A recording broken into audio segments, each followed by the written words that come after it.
Raider Nation, what's going on? It's Mitchell Renz here, host of the Raiders Report, and coming up on today's live show, a day that I've been waiting for a very, very long time. We're going to be doing a Madden simulation up against the New Orleans Saints, which means Derek Carr up against Aiden O'Connell, Gardner Minshew. Well, you guys already know it's probably going to be Minshew today.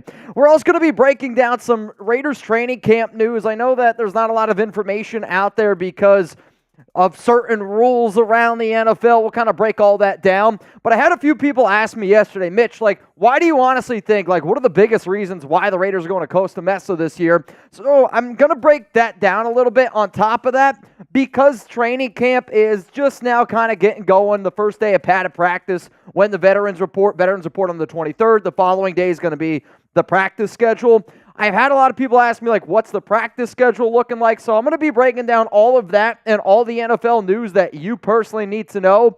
Then I'm going to be doing something where what I learned from the Netflix series Receiver.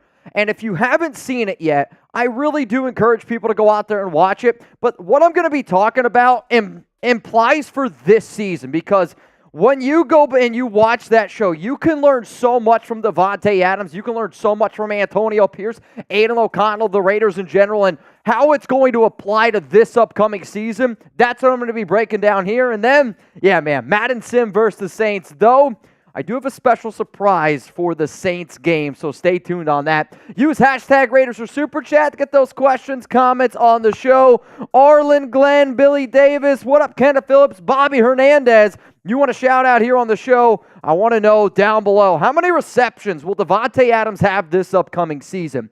I saw something on Twitter where blew my mind. I saw PFF ranked their top eight wide receivers. This wasn't fantasy football. This was, just who are the 8 best wide receivers in football. And I saw that Davante didn't even make that list. And, I jokingly tweeted that day. I'm like, hey, bro, I hope you see this because to me, that's even a little bit more bulletin board material. And when you get a guy like Davante Adams, he talks about in the Netflix series, him having his flu game. You show him that, he puts that up on his bulletin board. Hell, I'm hoping he has a flu season. I'm going to be giving some shout-outs here. I see Juan Hernandez going to go with 69. Juan, get that number up, my man. Gage, at least 40. That one, you're 100% right. 80 to 50 from Billy Davis. I'm actually really surprised these numbers are pretty low to me. Jake Serb's going to go with 103. Kenneth Phelps, if he got 157, I'll tell you what, that's a hell of a year. The greatest ever. Rebel Montana.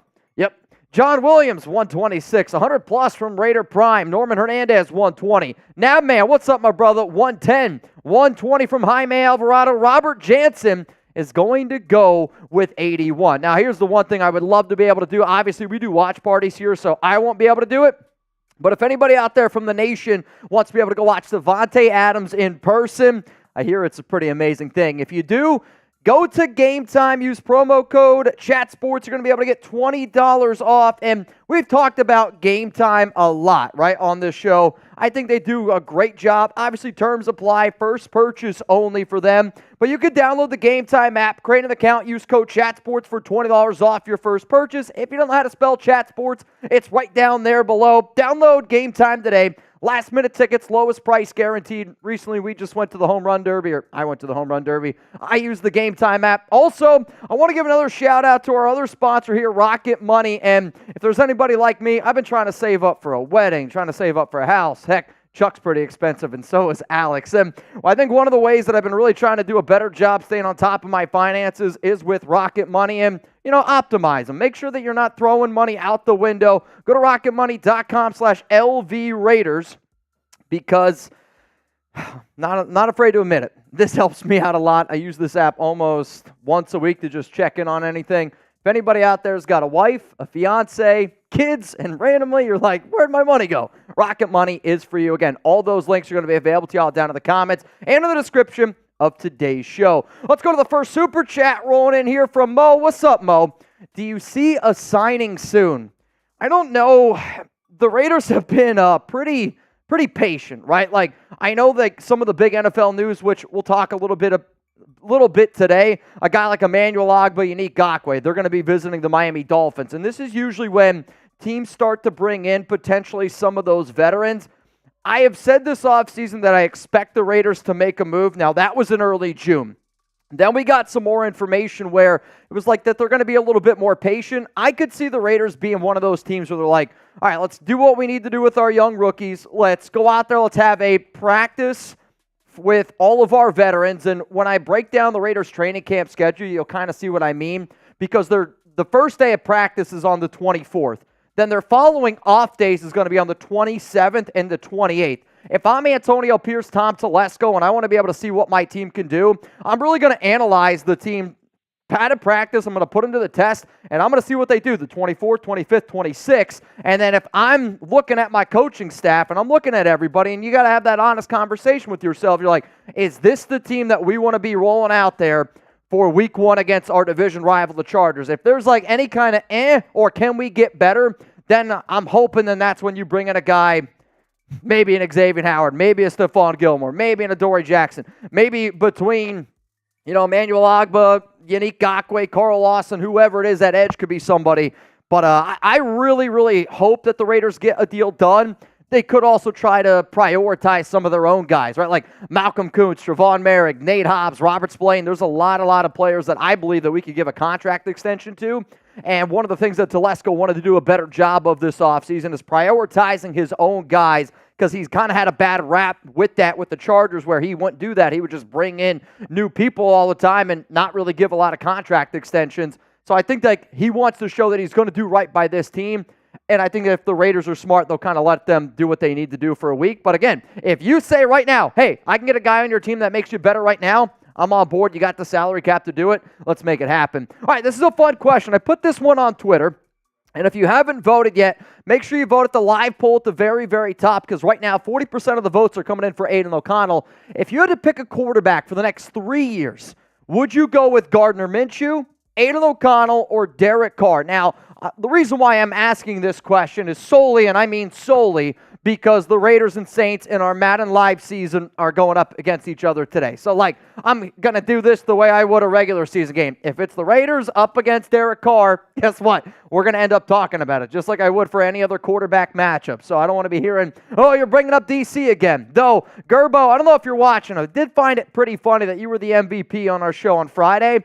And I got to rock the old DC jersey. Gerbo 805, shout out to him, went absolutely berserk on Friday, getting Friday happy hour going. But which quarterback would you guys pick if you had to pick one of these threes for the next 3 years? GM for Minshew, AOC for Aidan O'Connell, DC for Derek Carr. Aggressive's going to go with Derek Carr.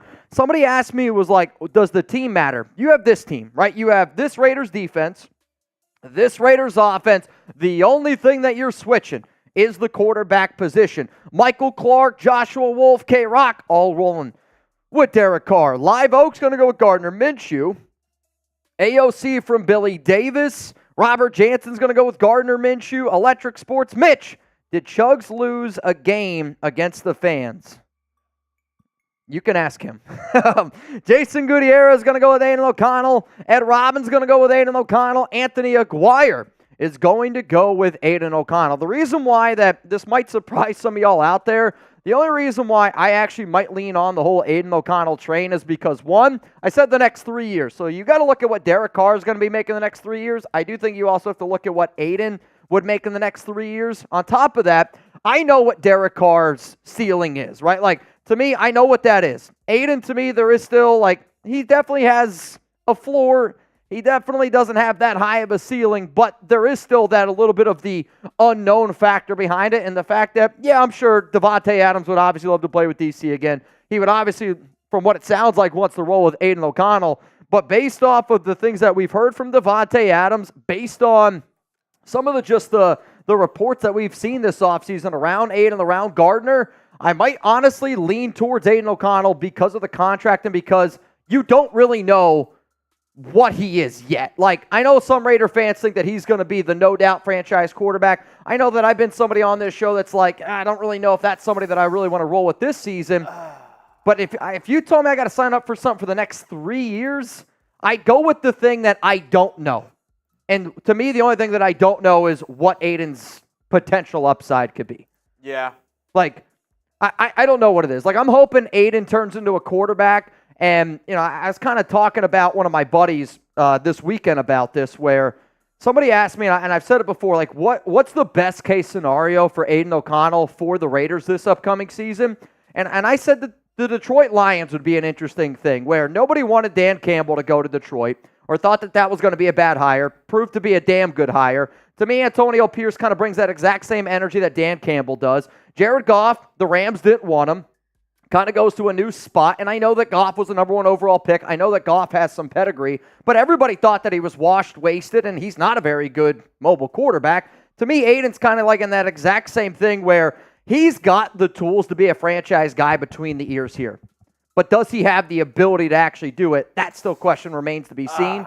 I know. And I kind of told myself, that I'm falling into exactly what I did the previous 2 years with Josh McDaniels, where I'm going to talk about this team so much every single day that now that it's July, training camp's here, the preseason's right around the corner, I'm going to be I'm going to try to be a lot more optimistic about this team. Like, instead of saying, I don't know about Aiden, I don't know about the quarterback situation, I'm going to do a better job going forward being like, you know what? Here's our situation. How can we make the most out of it? And that's what we're going to be rolling with. What would you do? Next 3 years, which quarterback? That's tough. Yeah? It's tough. John Young, to me, Mariota is not even in the equation. I mean, if you're talking about old quarterbacks, Mariota or Jimmy G. if you ask me who I think is the best quarterback out of these three, right now it's Derek Carr. I'd say it's Derek Carr. Yeah, I mean, right now, 1 year. If you told me right now 1 year, Derek Carr is probably how I'd go. But the next 3 years. But then you say, okay, if you want Aiden O'Connell to be the guy. Yep. For the next 3 years, and I'm guessing if you want Aiden O'Connell to be the guy, that means he's going to play very well for the next 3 years. True. That means in 2 years, you're going to have a big contract that you're going to have to be forking up to Aiden O'Connell, and a big decision you're going to have to make because I'm happy with it. You look at guys right now, I mean, but will he be into that level where, because every new guy up wants to be the highest paid, even if they're not the best. Trevor Lawrence, highest paid right now. The next guys up want to be the Kyler Murray whenever he got his contract. Next guy up. Draft pedigree, though. I think draft pedigree is a lot different where Kyler's the number 1 overall pick, Trevor Lawrence the number 1 overall pick. I think that even works worse against the Raiders. If Aiden O'Connell truly does ball out, then that means he hasn't made any money. I know, but I actually don't think that if he goes out and he is this like quarterback and he gets his new deal, even if he's like a no-doubt top 10 QB, then he will get paid like the number 1 quarterback. I actually don't know if he will. You think if he's a top 10 quarterback, him and his agent are going to be like, you know what, we were drafted in the 4th round, so we're not going to. I'm not saying that. I'm honestly saying that I don't think that Aiden would be having that pedigree enough to reset the market. I do think that if he were to be the franchise quarterback, a top 10 guy, that you're probably no doubt in the top 5, no doubt probably even in the top 3. But like to me... So you don't think the 49ers are going to pay Purdy? I don't think Brock Purdy will be the highest paid quarterback in the NFL, no. I think he will. I don't think that he will. I think Purdy's going to get a good contract, but I don't think that he's going to be the highest paid. Jordan Love, who was taken at the end of the first round, sat for multiple years, probably going to be one of the highest paid quarterbacks now. Probably, but... I think when it comes to the quarterback, it does not matter where you get drafted for, like, if you are good. Like, if you are a 3rd or 4th round pick and you are a top 10 quarterback, you're going to get paid. I mean, he's going to get paid, right? Purdy's going to get paid. And if Aiden can turn out to be what Brock Purdy is, shit, I'd sign up for that right now. And if that's what it costs, then, yeah, you'd probably do what you can. I think it works more on the opposite side of what you're saying. I don't think it works in that, like, if you're not drafted in the 1st round, you can't be a top paid quarterback or you can't be the highest paid. Yeah. I think it works the opposite where if you're drafted in the 1st round, you're going to get more and more chances, and you probably will get paid more than what you deserve. But if you're a later round pick, I still think you're going to try to get paid as much as you can because that means you are going to get paid. You are going to get paid as much as you can. Then as much as he can would be if you're a quarterback and you're up for a deal and you are a top 10 guy, you want to be paid at the highest level possible. Sure, it's what you want. I don't think, like, I think his deal would be something like, again, we're talking if Aiden O'Connell's the franchise quarterback here after 3 years, I think his deal looks a lot closer to like what Jared Goff got this offseason, where he was paid They gave him a good deal, but he's not going to be the highest paid QB. At least that's my opinion. Maybe I'm wrong, but you know what? I hope and pray that we have this debate 3 years from now. Should Aiden O'Connell be the highest paid quarterback in the NFL? He's not the highest paid. He's the second. Who? Goff. Sure. I just don't think he's going to reset the market. Is he, though, on a per-year basis, yes. second? Okay. I thought he was even a little bit lower than that. Yeah. All right. If anybody wants to get those questions, comments going in the chat right now, hashtag Raiders, or you can super chat. Let's talk a little bit here. If you haven't already, make sure you also hit that like button. I saw some people from Mount Raidermore earlier today say, hey, man, hit that like button. It does help us out a lot here. Let's go to a question rolling in from Jake Serb. Did you hear about the kid who refused to take a nap? They were found guilty of resisting arrest. That's a good one. That deserves a round of applause here.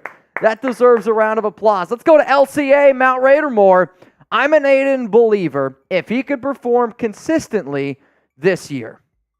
Is that your quote? Is that what you're telling me? I'll say I've talked to Cameron multiple times off this show, and I know that there are a lot of people that Aiden O'Connell believers. And at this point, there's nothing else that you can be if you're a Raider fan. Like, you got to buy into something. And as much as I do this show, as much as I'm hoping that the Raiders are going to be this team, I'm trying to do a better job of, like I said, paint that picture of why can Aiden be a good QB. And when you look at his last 4 games of the regular season, 8 touchdowns, 0 interceptions, Raiders are 3-1. I get it. Like, they beat the Chiefs in a game that he didn't complete a pass for 3 quarters, but, hey, I'll take the dub any day of the week. If he can be consistent, and I think if he could do a better job of not taking the bad sacks, hanging on to the football, not turning it over, but realistically, just got to go out there and execute because the Raiders have a good offense. You're going to have a good offensive line that's going to protect you.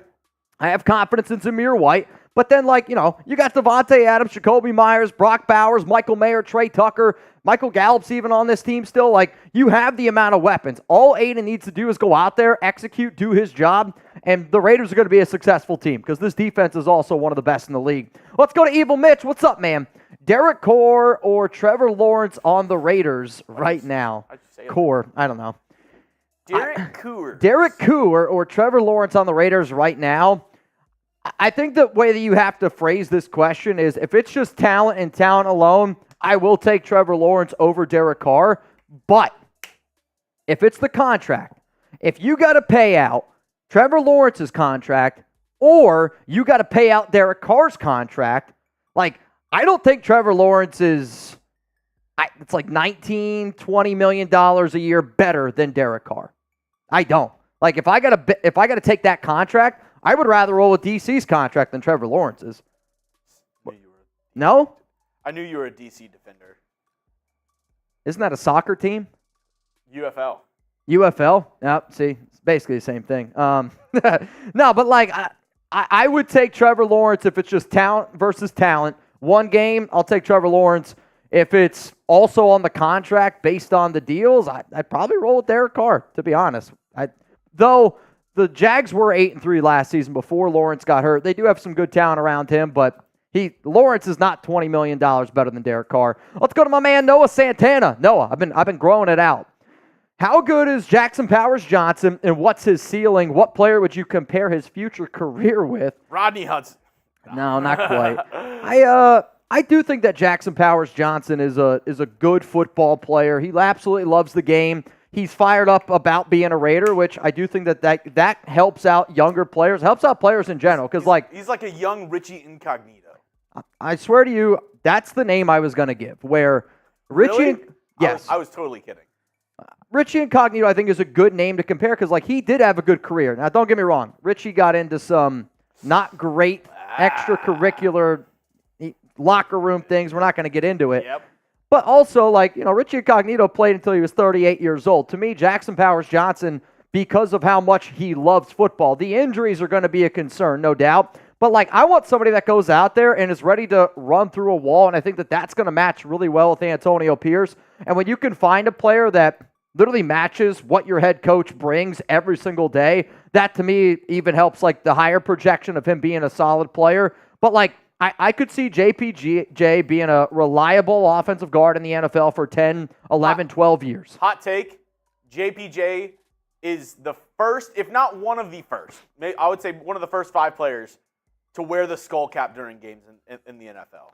I'm putting my shot out there. I'm saying predicting JPJ is I'm good with it. I mean, first, if not first 5 players to wear the skull cap in NFL games. I mean, if I'm the Raiders and I get it, it might not look cool, and I've already seen Raider fans like, I don't want those caps on our helmets. We love our helmets. But it's also protection, and if there's one position that's a constant banging, like if Max Crosby wants to wear it, shit, I'm on board with it. If anybody on our offensive line, defensive line, quarterback.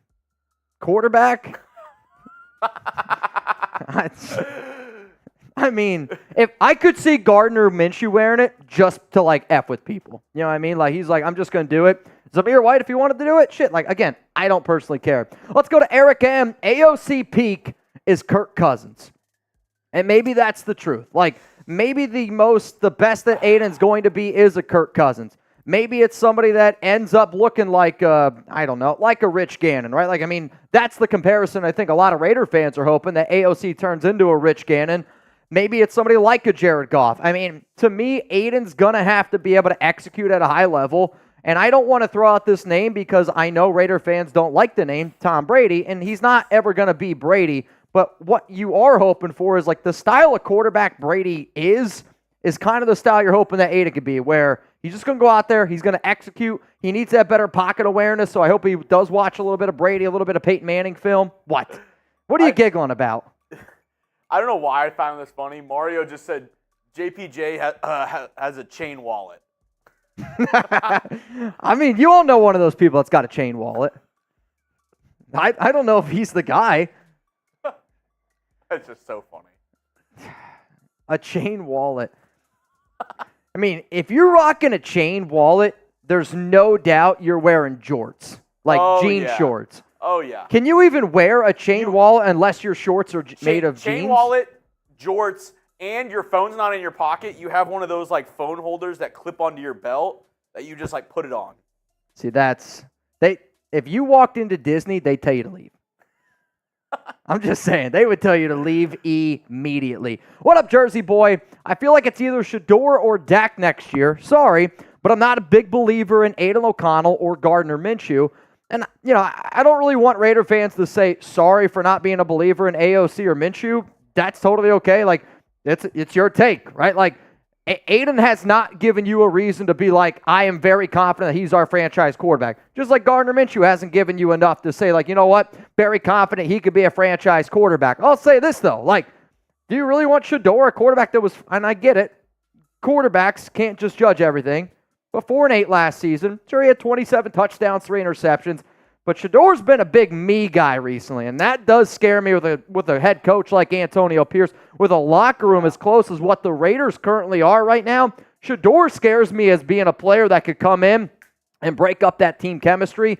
Dak, on the other hand, if you want to be the guy that's like, hey, we got a Super Bowl caliber team, and if it comes out this year and, the Raiders win, let's say 10 games, right? Like you win 10 games and your quarterback play was bad. Antonio Pierce, Tom Telesco got to have that honest conversation of, if we had a QB of Dak Prescott's stature, which I know a lot of y'all don't think he's very good, he is a top 10 quarterback in the NFL. If you think that you can get yourself a top 10 QB with the team that we have, I mean, that's a Super Bowl caliber team as far as I'm concerned. Michael, what's up, brother? I found a Seahawks fan that believes in AOC more than most Raiders fans after watching his tape. I was on the guard dog wagon to start, but Vikings game aside, I think the dude showed upside. I mean, there's games where Aiden did play well, and I think, when you honestly go back, and I really want people to go back and watch the tape on Aiden, because it is very Derek Carr-ish, where there are times you look at Aiden, you're like, this guy's really good. And then there's other times you're watching tape, you're like, man, that's not very good, right? Like you put on the tape from the Jets game. Aiden's not very good in that game, though the New York Jets were one of the best defenses in the NFL. You go and look at, like the second half of the Giants game. I don't know if it's just them taking their foot off the gas, or maybe it's the Giants figuring them out a little bit. You go look at the Miami Dolphins game. Aiden's not good in that one. The first Chiefs game, Aiden's not very good in that one. The Vikings game, he's not very good in that one. But to me, I want a player that learns from their mistakes. And, I got to give Aiden his flowers. And, Davante gives him his flowers as well in the Netflix series, where it shows like, sure, Aiden has a game against the Kansas City Chiefs where he doesn't complete a ball, for 3 quarters. But they were still able to win that game, and I still think like the fact that he didn't turn the ball over. Like, they didn't really put the ball in his hands much. But, like, that's a positive thing. Then you look at that Chargers game, and I know the Chargers game was a wild one. And to be honest, I usually like to take that Chargers game and throw it out the window because they totally gave up. But again, like, he did look good in that game. Then you go look at the Colts game. A lot of garbage stats. You can yell at me that if you want. A lot of garbage stats. But then also, you got that final game against the Broncos. He goes out there and he plays a hell of a game. He executes. What I'm hoping for, right, in the glass half full look on Aiden is you had an offense installed by Josh McDaniels. You had all this bullshit that you're dealing with in your rookie year. I'm hoping this year Aiden don't have to deal with any of that bullshit. You got a good head coach now. Luke Getsy, yes, is a bit of a coin flip, but like, here's the other part. Like, I know a lot of Raider fans, myself included, wasn't thrilled when he was hired. Who would you rather have running the offense this season? Josh McDaniels and Bo Hart agree, or Mick Lombardi. You could type 1 for that, or would you rather have Luke Getsy type 2? I'd rather have Cliff Kingsbury. When you see that the way that the Raiders are built now, I actually don't know if Cliff Kingsbury, with a quarterback like Aiden, with a quarterback like Gardner Minshew, is as effective as an offense. Like, if you told me we had a Jaden Daniels or a quarterback that fits more of Cliff Kingsbury's system, sure. But now with, like, Luke Getsy, I actually think that Aiden and Gardner would be the better fit in a Getsy system compared to a Cliff Kingsbury system. But Aiden did get better. And the hope is if Davante's buying in, and if the Raiders just get a little bit better, and you looked at how many of our defensive players took that next step when you had that second year with Patrick Graham, how many defensive players got better with Antonio Pierce the second half of the season, the hope is with a full offseason of being able to work with our number ones and knowing that you're potentially going to be the guy, I hope that gives Aiden the confidence that he needs because Aiden's got confidence. You can't take away from that. Let's go to Nate. Nate, get a pick. If you want to ask a question, just go ahead and put it in there, Nate. Right. Seeing nothing but 2s in there. K-Rock, Day, and it's not any shade at Aiden. It's just the fact of I have a lot more confidence in Aiden O'Connell this season than I did last season. Why? Second year in the NFL. I think he's got actually more talent around him this season. And then on top of that, you don't got to deal with the clown, which I think we can all agree is definitely the right thing, moving in the right direction. All right, let's get into our first segment coming up here on the Raiders Report today. Friendly reminder, we are going to get into our Madden sim against the Saints. It's going to be a little bit later. With the month of July here, I've made a promise to the nation. If we ever get to a point where if y'all bang 5 times on a show, and the schedule this week's a little bit different, for those of you that do not know, I have my bachelor party on Thursday, which means final live show. We'll do a live show today. We'll do a live show on Tuesday. And then it's going to be any breaking news that happens this week. Chuggy Bull is going to be the one that, kind of breaks it all down for you. There's a chance on Friday I might zoom in from my bachelor party. Chugs, you're going to go live on Friday, right? Yeah. All right, so Chug's going to go live on Friday. He'll do Raiders Friday happy hour. There's a chance that I might pull up. Maybe you guys can convince me. We'll see. But we're going to get into some training camp news. Then it's going to be what I learned from receiver. Then Madden simulation against the New Orleans Saints. And we are always 5 bangs away from Raiders happy hour here on the show. I will say, later on, you'll see why. We might want to get to 5 bangs because somebody might be pretty loud here on the show. Oh, I mean, yeah, there's a chance, which there's one guy here who's always down to clown. And he's going to be pulling up. And he said, verbatim to me, he said, if it's not a shit show, I'm not mad, I'm disappointed in Raider Nation. He said he would be disappointed in the entire nation if it's not a shit show today. Oh, boy. Well, get your toilet paper ready then. Get your toilet paper ready then. That's all I'm saying. Don't shoot the messenger. Hey, I'm not going to shoot you, Chugs. Don't worry. Not going to do that. All right, y'all. Coming up. I hope I don't fall. Coming up, let's get into the Raiders training camp news to know. We're going to be talking about all the news and notes that I've received, the Raiders training camp schedule, the NFL news that you need to know. That's all coming up right now here on the Raiders Report.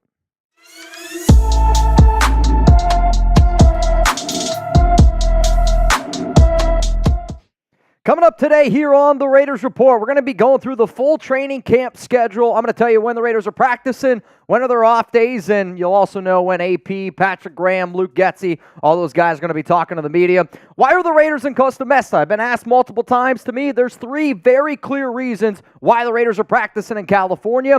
I'll go through some practice notes. I'll be honest, not much. I did have the opportunity to talk to one of the Raiders rookies, and he gave me some insight on what he thought the last few days have been like. And then the NFL news that you need to know, because not so much has happened around the silver and black, but quite a bit of things are starting to rumble in here with NFL training camp going. Preseason is right around the corner. I mean, it's kind of crazy. The Texans and Bears game's like 10 days away at this point. Bottom line, a lot of information to break down here on today's show. So here we go. The Raiders training camp schedule is as followed. Now, there's going to be 18 dates in total, so kind of bear with me here a little bit. The first ones are obviously like the rookies, the quarterbacks. They reported on July 20th. Their first practices, July 21st, 22nd, and basically the 23rd, from what I've been told. Think of it as more of like your first day at school. Everyone's just going in there. You're meeting everyone. You're finding out what your classes are, and so on and so forth. I've had a bunch of people ask me, Mitch, if the Raiders are going to end up signing any players like free agents, when could it be? To me, I'm hoping AP and Telesco kind of go through and they let their guys practice. And then what you do is if on that first off day on July 27th, maybe on July 28th, that's when you potentially, sign a player. I'm also hoping that at least one of the veterans get in a workout when the veterans do report on July 23rd. And then the back half of this whole practice schedule, if you will, from July 29th all the way down to August 7th, we're going to do our best to keep you guys up to date on all things going on around the silver and black. So just always know, if anything happens around the Raiders, I want you to be subscribed, because the offseason, May, June, and July, hey man, I get it. My job here is to make as much content as humanly possible, and I'm not going to lie, we do a lot of shenanigans. We talk a lot of, stuff around the NFL when there's nothing going on. This is now finally the time where we get to flex our Raiders Report muscles here. We also get to show y'all what we're capable of, and there's a reason why. We are the #1 most watched Raiders show in the entire world. There's a reason why we have over 170,000 subs. Hit that subscribe button, turn on those notifications, and if you don't like what you see after a week, after a month, unsubscribe. It doesn't cost you anything. So let's break down here the Raiders training camp. And again, the rookies, they reported Aiden O'Connell, Gardner Minshew on July 20th. A lot of first day of school vibes. One of the Raiders rookies that I talked to said everything's been going pretty good so far for him. And I reached out to a few of the rookies. Only one of them really got back to me, so shout out to you, Delmar. The veteran joined the 23rd, but the first day of real practice is going to be on the 24th. The biggest issue with training camp this season is you're not really going to get as much coverage as what we've got in years past, and that could be one of the reasons why the Raiders decided to go to Costa Mesa. But to me, there are three, and I really do mean this, three clear reasons why the Raiders are taking their training camp out of Henderson and that they're going to Costa Mesa, and I'm going to be breaking it down for y'all here on today's show. But before I get into that, and we always get a bunch of different sponsors on this show, and there is one that I love, I use all the time, especially if I'm trying to give out an awesome gift, which last year I gave my fiance Alex, her dad, tickets to Raiders-Cowboys preseason game. And how about y'all? Anytime you're looking for a last-minute tickets, anytime you need that lowest price guaranteed, Gametime, I'm telling you what right now, they're going to be here to hook you up, and they're going to be hooking up Raider Nation. So, y'all know Chugs and I, we love using Gametime. Most recently, I was able to snag tickets to the Home Run Derby.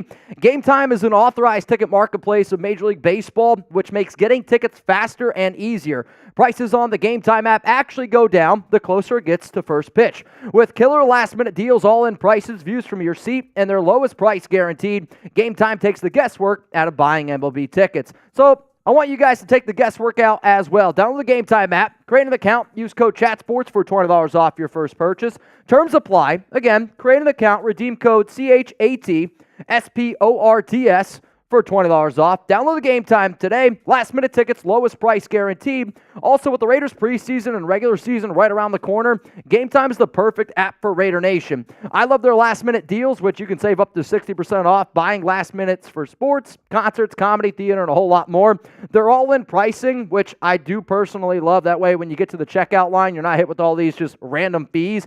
And then that lowest price guaranteed, or Gametime will credit you 110% of the difference. So one more time, nation, download the Gametime app, create an account, use code CHATSPORTS for $20 off your first purchase. Download Gametime today. Last-minute tickets, lowest price guaranteed. One of the things that I also recently started to been looking at more is you can look at the nearby, depending on what city you're in. You can also look at all the events, which I'm looking right there. If you look at the preseason prices, if anybody's in the Minnesota area, go to Raiders-Vikings, $12. I know, it's pretty damn good, man. Those links are going to be available to y'all down in the comments and down in the description of today's show. Shout out to Gametime for sponsoring the Raiders Report. All right, we're going to keep it moving here. And to me, there's a few things that y'all need to know about the Raiders training camp Costa Mesa. If you haven't heard it yet, we'll break it all down, and then I'll get into those 3 reasons why I do really think why the Raiders decided to go here. So this one's from Paul Gutierrez on the Raiders practicing in Costa, and he said, the Raiders, who called Los Angeles home from 1982 through 1994 and maintained their massive popularity in SoCal, are headed to Costa Mesa and neighboring Orange County for 18 days of training camp, with veterans reporting Tuesday and breaking on August 9th. Yet, because of NFL policy, the Raiders cannot promote their presence. No billboards, no newspaper ads, or radio commercials. Las Vegas media can cover camp, but no invitees for LA or Orange County media, nor will practices be open to fans, though some VIP select season ticket holders, sponsors, and invited guests will be allowed into the Jack Hammett Sports Complex about 40 miles south of SoFi Stadium. So, I know a lot of Raider fans were asking me, Rebel used to do it basically every time I go live, yo, Mitch, are you doing anything in California? Are you doing anything for training camp? The answer to that is no. They're not allowing really a lot of people in there, and because of that, you're not going to be able to get as much information as what you previously got. Now, if you subscribe here, we will do our best to give you as much training camp news and notes that I possibly get. One of the things that I thought was, kind of funny is, which I actually did not know this, and this is per league policy, every club has an exclusive home territory extending 75 miles in all directions from their exterior corporate borders of the city for which it holds a franchise. If another club holds its preseason training camp within that exclusive territory, then it cannot be marketed locally. So, I want y'all to spam some tissues down below, because I've seen a lot of Rams people being upset, a lot of Chargers people being upset that the Raiders are in LA. But, let's be honest here. The Raiders own LA. You go out to a SoFi game, and if the Raiders are there, there's going to be a lot more black jerseys than any other team out there. So, I get that we can't get the billboards, you can't get a lot of this other attention, but there's also that part of me that's I think this kind of gives us a little bit of a competitive advantage, which I'm on board for. So if you know that the Raiders own LA, I want you to hit that like button right now. I have been meaning to try to get out to a game this season, and personally, for week 1 against the Chargers, week 7 against the Rams, if y'all are planning on going to this game, take some tissues for all those other fans, because we're blacking that thing out. So here's why the Raiders are going to Costa Mesa. And the first one, it's not the biggest reason, but it is a reason. It's probably the smallest one. It is the weather. And from speaking to a lot of Raiders players in the past, you got to get up really, really early to be able to get there to practice, because if not, you're practicing and it's 110 degrees, plus you got pads, plus you're running around. I think it limits players, coaches, and just being able to see all that practice stuff that you're looking to be able to get. So the weather is a reason. I think another reason is the Tom Telesco experience. So for those that don't know, when the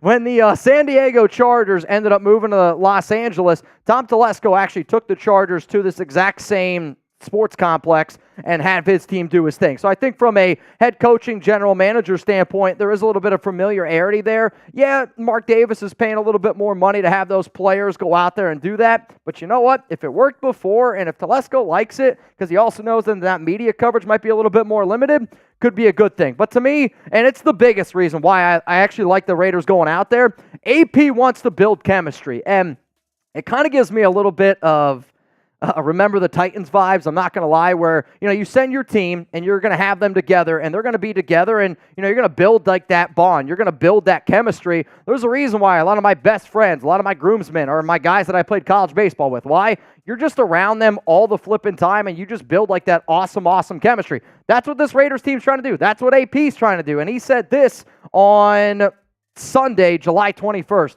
I want us to be the tightest group of Raiders that hopefully this organization has seen. And I think the other part of this is, Telesco saying that he did this previously. Antonio Pierce did this previously as well with the New York Giants, where he was saying, we were never, we always traveled for training camp. And that team, I think a lot of people would agree, a lot of those Giants teams with Antonio Pierce were close group, right? You don't win a Super Bowl, you don't take down arguably one of the best teams of all time in the Patriots unless you do. You got that really, really tight group, and I think in the NFL season, in life, right, anything in general, you're going to have those ups and downs, right? Think of this season with Antonio Pierce, with this Raiders team.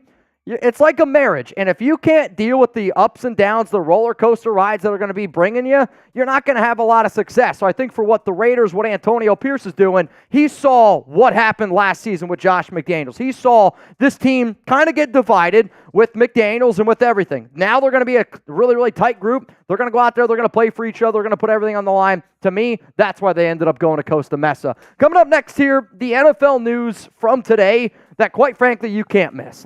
There's a lot of rumors that are always circulating, but where there is smoke, there is absolutely fire. And there's some interesting smoke going on around the NFL, which might not impact the Raiders today, might not impact the Raiders this year, but it will eventually impact all NFL teams, and it will eventually impact the Raiders at some point.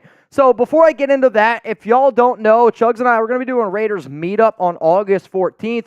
Jeremy and I are going to be going to the Raiders practice, which is going to be one of the only ones. There's another one open to the public. We're going to be there, and doors are open from 5 to 8. But then afterwards, Chugs and I always talk about the greatest dinner we've ever had.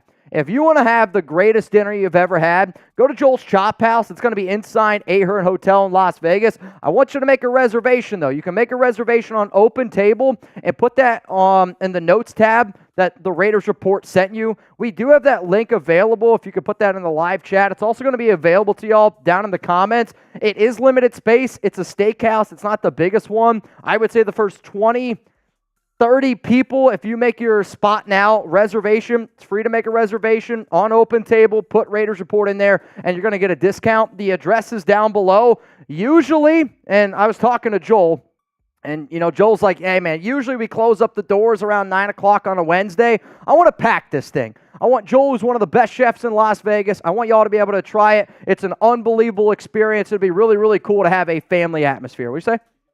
And he's going to hook it up. I'm telling you right now, listen to, if you've watched this show and you've heard Jeremy and I talk about this place, you can't understand how good it is. Please make a reservation. Come have dinner with Chugs and I. David Zahn will be there. Taino Raider, he'll be there as well. All right, let's get into the NFL news that y'all need to know. And the first thing is this. Ricky put out an interesting tweet. And, Ricky has gotten a lot of stories right this offseason, and he put this out yesterday, July 21st, that there will be a new highest-paid quarterback that will be announced this week. I assume this will be the biggest news of the day.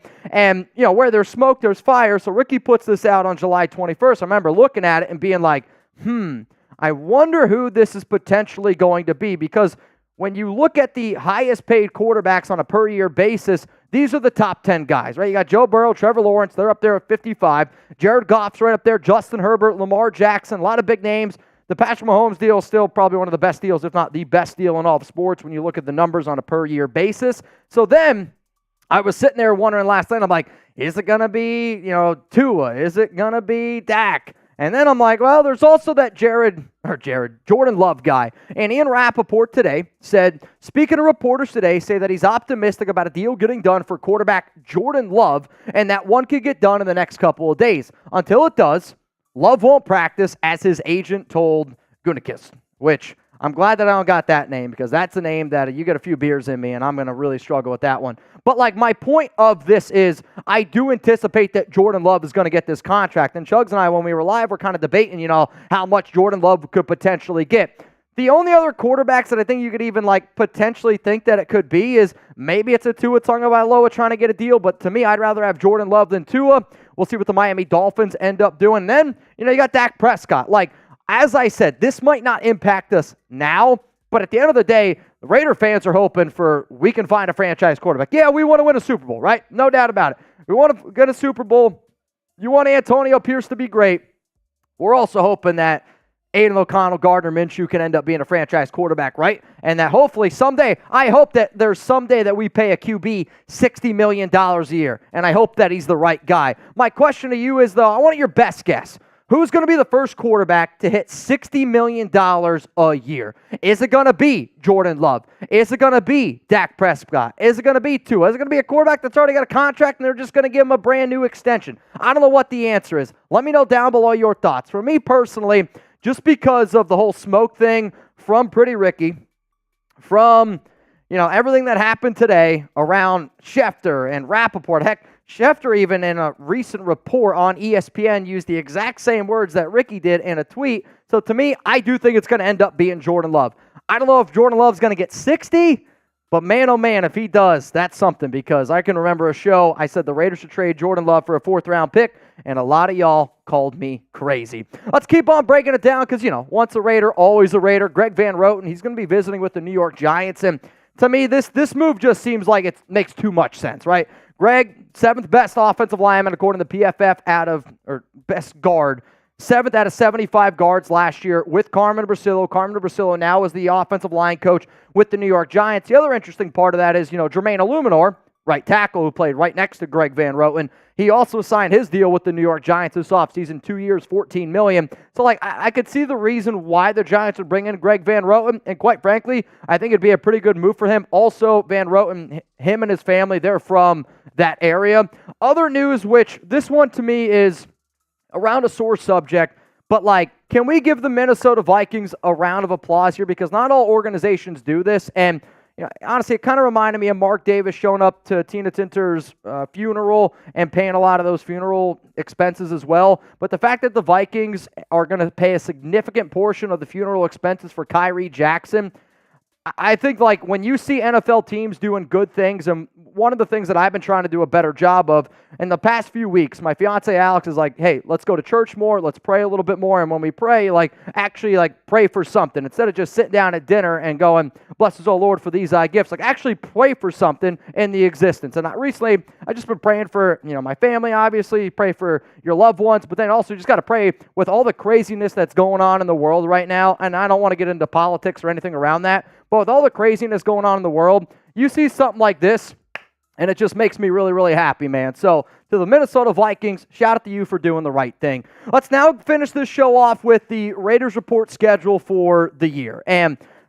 For the week. I'm going on my bachelor party from July 25th to the 29th, and I've been obviously looking forward to this for a long, long time. We are going to be live today, 4 p.m. Eastern Time. We're going to be live tomorrow as well, 4 p.m. Eastern Time, rounding out our Madden season, kind of wild. Chugs then, he's going to be live on Friday happy hour. There's a chance I'm going to be tuning in there. If you guys want me to tune in, somebody needs to do something crazy today. And if breaking news happens, Chugs, he's got you covered. If the Raiders, I'll admit, I'm going to be a little bit mad if the Raiders end up signing somebody big like Xavier Howard, Stephon Gilmore, if I'm not here. I'll be excited, but I'll be mad that I'm not going to be able to be in studio and cover it. If anything crazy does happen, though, I promise you, Chugs has got you covered, and I will really, really, really do my best to make sure that I can pull up on Friday during my bachelor party. That way, we could party with the nation for a little bit.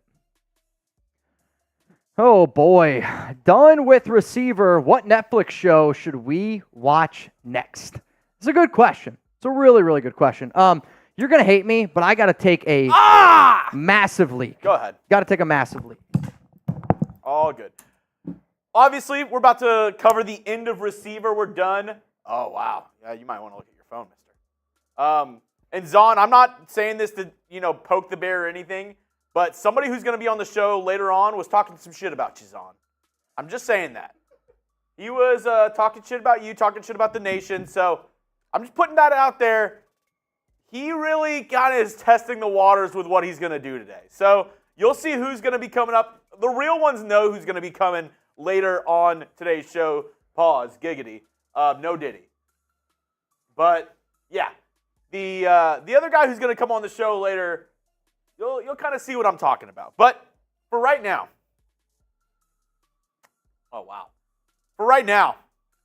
what Netflix show should we watch next? Let me know down below.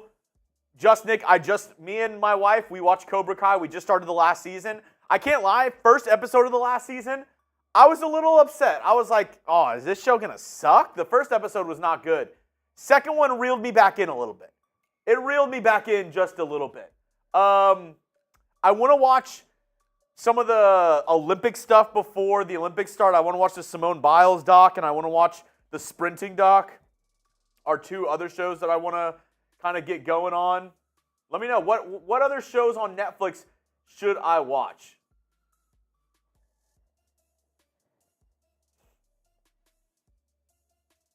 Venom. What's up? Oh, yeah, Yoda, Olympics. Happening later this month, beginning of August. Your Honor from Ernesto. What else? Give me some shows. And Bobby Hernandez. Can I get a oh yeah? I need some more shows. I need some Netflix. I need something else to watch on Netflix.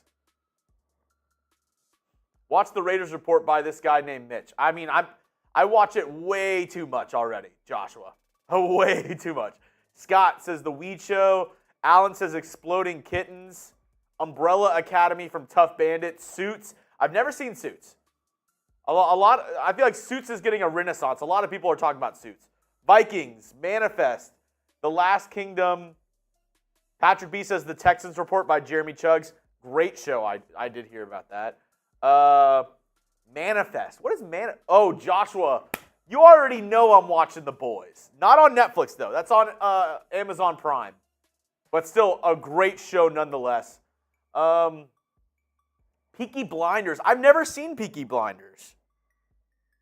Let me just scroll onto my Netflix app and see what I... Designated Survivor. Let's see. Whenever I go in some of the shows that it's recommending. Oh, I watched The Mole. If you've never watched The Mole, great show. Great show. It's basically like it's a game show where there's like 12 people, but one of them, and they're trying to like build up the pot each time to like get money into the pot, and one person in it is like trying to make them lose money the whole time. And the whole time, everybody's trying to figure out who the mole is. Great show. I think, did you watch it? Did you watch the new season? It's really good. With Anderson Cooper? Yeah. The Rookie from Cruising All Day. Tires. It's hilarious. Oh, I love Shane Gillis. Me and my wife, we were driving back from Houston this weekend. We listened to one of his old specials on the drive back. I was dying laughing. If you like anime, Castlevania Nocturne is badass. I'm okay on anime. I'm okay. Shiner or Shine. WWE is going to Netflix. It is. The Gentleman is on my recommended. Let's see. We have a couple stand-up specials. Hitman. Got a Barbecue Showdown. Pressure Cooker. I love cooking shows, so that's going to be on there.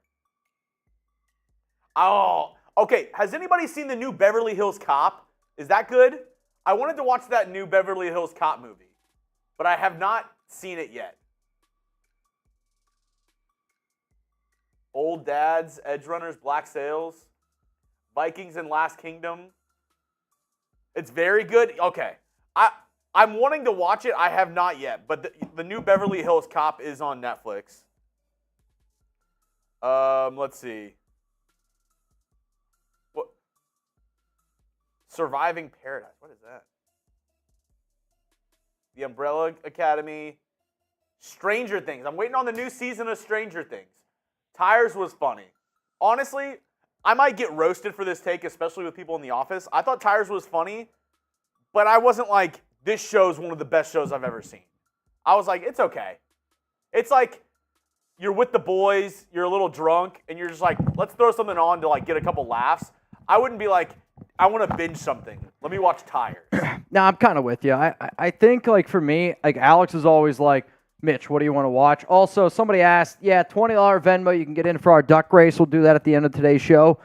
And Alex is always like, what do you want to watch? And for me personally, like if this is like, if her and I, we go out, we have a good night, or honestly after Raiders Friday happy hour, I'm always like, I want to watch comedy. I want something to laugh to, and I like stand-up comedy a lot. To me, like if you want to watch a show, but you also want stand-up comedy and you put that together, that's Tires. Yeah. It's a show where... Really good show. Me and you both watched it, so we'll both vouch. If you haven't seen it, Griselda on Netflix. Yes. Great show. It's amazing how hard they work to make... Sofia Vergara not hot. Yeah. And she's still kind of hot. It's smoke. Absolute smoke show. They do a lot in that show to make her look not good, and... She still looks good. I mean, she still looks pretty good. I would love to know the amount of money that they invested to try to make her look unattractive, and she still might be my If hall I had pass. one guess, it would be this amount. Yep. David Ozon!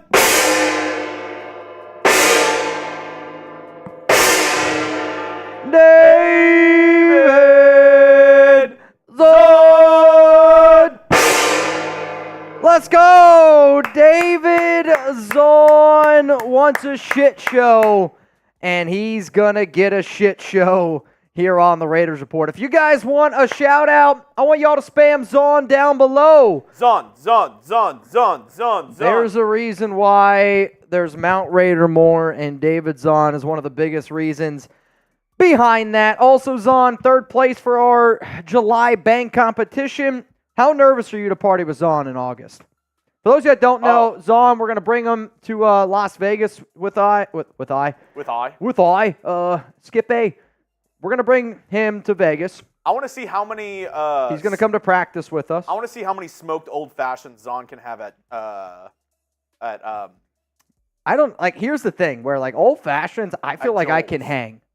Beers, like Happy Dads is what I do now. Like, I feel like Zon's going to be the guy who just runs through, like, 15 Bud Lights. You're going to love the drinks at Joel's. Yeah. I'm not an old-fashioned guy. I don't love old fashions, but everybody at the table that night, I want to say probably had 7 smoked old fashions. Dude, they were pretty damn good, man. Y'all were getting that smoke gun. Y'all were using it up. You got it. I love old fashions. A good smoked old fashioned while you're having a steak. It's kind of hard to beat. I can't talk because I ate $250 caviar. After I told him not to get caviar. I got it. You have to, dude. And you know. We're not getting it this time. Now you're like, unless Joel goes, you can have some. That's the only way. I'm gonna message him. No. Suavemente. Bang! What's up, Noah? Noah's down to get this shit show started. Noah Santana says, Mitch, let's go. He said, I got love for y'all, for real, Raiders. Let's bring unity to this crazy world. Hashtag David Zon is the absolute GOAT. Zon 2024. That's who I'm voting for. Dude, I saw a picture of... Somebody's like casting ballots like, David Zon. David Zon. Why do we have thousands of David Zon rights? I saw a picture of Hulk Hogan and Trump like blended into one, and he's just got this ridiculous handlebar mustache, and all I could think of is Trivan. Like, I'm looking at the picture online, and I'm like, that's Trivan. Trivan's a true If you were to put Trump, Hulk Hogan, and Trivan together, again, I don't want to get into politics if we're just having a laugh here. Like, that's what it would look like to me. I mean, it's literally what it would look like to me. If Trivan told me, like, oh, yeah, Hulk Hogan's actually my, like, long-lost brother, I'd be like, that makes a lot of sense. Mm-hmm. Makes a lot of sense. Caleb says, Raiders. What's up, Caleb? Yoda.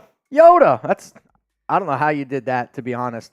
What do you call it when a Packers fan breaks up with an Eagles fan? Love hurts. Yeah? There's got to be another last name that we could have come up with where it could have been bad. Oh, there was... I saw... It was what do you... was it Minnesota? What do you call a Falcons fan that breaks up with an Eagles fan? What do you call a Falcons fan that breaks up with an Eagles fan? Dude, yeah. It was... Panics hurt. There was 4 guys from Iowa State. Was it? Yeah. 4 guys from Iowa State last year on their college football team that got NIL from a meat distribution plant. Yikes. And their last names read as this: Purchase more ham and bacon. Look at this picture. I mean, that's incredible. That's the greatest marketing team I've ever seen. And they all got money for it, NIL deal, and that was like everywhere. They should.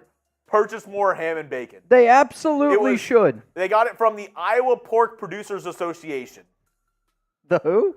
It's the Iowa Pork Producers Association. You can't make that up. Purchase more ham and bacon. You can't make that up. Let's go to my man, Can't Walk, Marco Polo 2014 series. What are we talking about? Shows? Shows on Netflix. Oh, I'm thinking like Can't Walk. Either you're in the longest game of Marco Polo. Did you watch The Mole last year? Did I get you to watch that? It's the one where it's like the game show and there's one person that's trying to like make them lose money and they're all trying to figure out who it is. I think I might have watched an episode or 2 around The Mole, but I don't remember a lot. You got to watch it. It's a great show. The unfortunate thing a lot of times is I don't even really get to pick what I watch. You know what I mean? Like, tell Alex to watch it. That's what you need to do. And Gen V. Y'all got to watch Gen V. We started. Oh, you did? Yeah. Are you caught up to the boys? That's why? So now we're on Gen V. Are you seeing what I mean now that you watch Gen V, that you're like... Yeah, I told Alex that we need to watch it, and every time she'd be like, well, what show do you have to watch? And I'm like, I don't remember what it is. So then she was like, what show? She literally Googled it, and then it came up Gen V, and I'm like, that's the show Jeremy told me to watch. And she's like, thanks. So, yeah, we started watching that. Just watching it, just know that happens before season 4. Okay. I mean, Jer Caper says The Mole was good. Shameless is another one. Shameless, great show. The problem, I mean, now, like, the honest thing is, like, I watch a lot of TV. I don't even want to say a lot. I watch TV and movies in the off season. But once, like, football season happens, I don't really have that much time to do it. Let's go to my man, Noah. Wonder if I will be challenged for the July race. Is that a threat or a promise? I mean, I'll say this right now. Noah's got 28. LCA's got 22. Zon's at 19. Then it's Trivan with 14. Ira with 13. And then the way that the race will probably get pretty interesting for our bang race this month, it'll probably come down to that final show or two, because we usually do like a pretty big deal on that final day. But I'll tell you what, Noah, you're rolling with them right now, and I gotta give you your flowers, man. No doubt about it. David's on. I'm still sitting here, Noah. Yikes. Love Affair. What's up, Love Affair? I love the show, and go Raiders. Love Affair, I appreciate that, man. Make sure you're rocking all your silver and black stuff out there in L.A., especially when the Raiders are out there in training camp, because the Rams and Chargers are a little bit upset about it. What's up, C. Gabe? Go! Which non-starting linebacker do you like the most? I'm guessing you're saying on the Raiders. So yeah, on the Raiders. So to me, that's Luke Masterson. Yeah, everybody besides Diablo and Spillane. That's kind of what I would say, too. Like, to me, I think the Raiders are going to run a lot more, like, 2 linebacker sets instead of, like, going with your conventional, like, 4-3 defense, if you will. So I would say the linebacker that I'm most excited about is Tommy Eichenberg, and that's just because the Raiders did something smart where they found a linebacker that fits Patrick Graham's system really, really well, and Robert Spillane, a guy that doesn't have all this athletic talent, but just fits the system, and he's just always around the football. So what do? They go out, they get Tommy Eichenberg. They find somebody who's basically that exact same version of Robert Spillane, much, much cheaper, and now you have somebody that can go out there, potentially fill in for when Divine Diablo leaves next offseason when he hits free agency. I like Amari Burney. I think he's going to make a solid impact this upcoming year on special teams. But then also, like, let's not sleep on Luke Masterson, dude. I think Masterson's one of the more slept-on players on this team where he's going to make the roster. It's been reported that he is the linebacker 3 right now. Obviously, that can change, but I'm going to go with Tommy Eichenberg, the rookie. If anybody wants to hang out with Jeremy Chugs and I week 1, hey, you have the opportunity to do it. Tickets to this event are 100% free. Really excited. Dude, they're free. Free. And if you go, you have a chance to win some awesome Raiders prizes. Like I know in years past, they've given away Bo Jackson signed helmets. There was, I want to say, a Josh Jacobs helmet. Lester Hayes signed stuff. We'll be there, too, if anybody wants to meet us. Dude, it's wild. We're going to be there Saturday night, and then we'll also be there Sunday. So if you want to just pull up for our watch party, it's at chatsports.com/week1. You can get your tickets now. So essentially, and this is just what they're looking to do, major shout out to Autumn Abyss and all the North Carolina Raider fans. We're going to be in the NC area, North Carolina, Durham.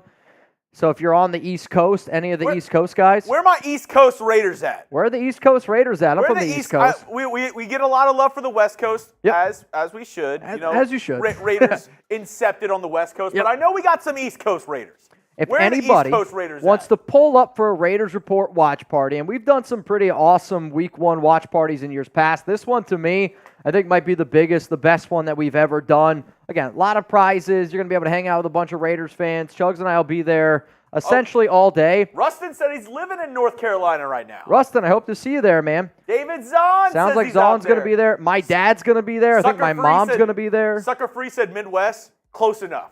Close enough.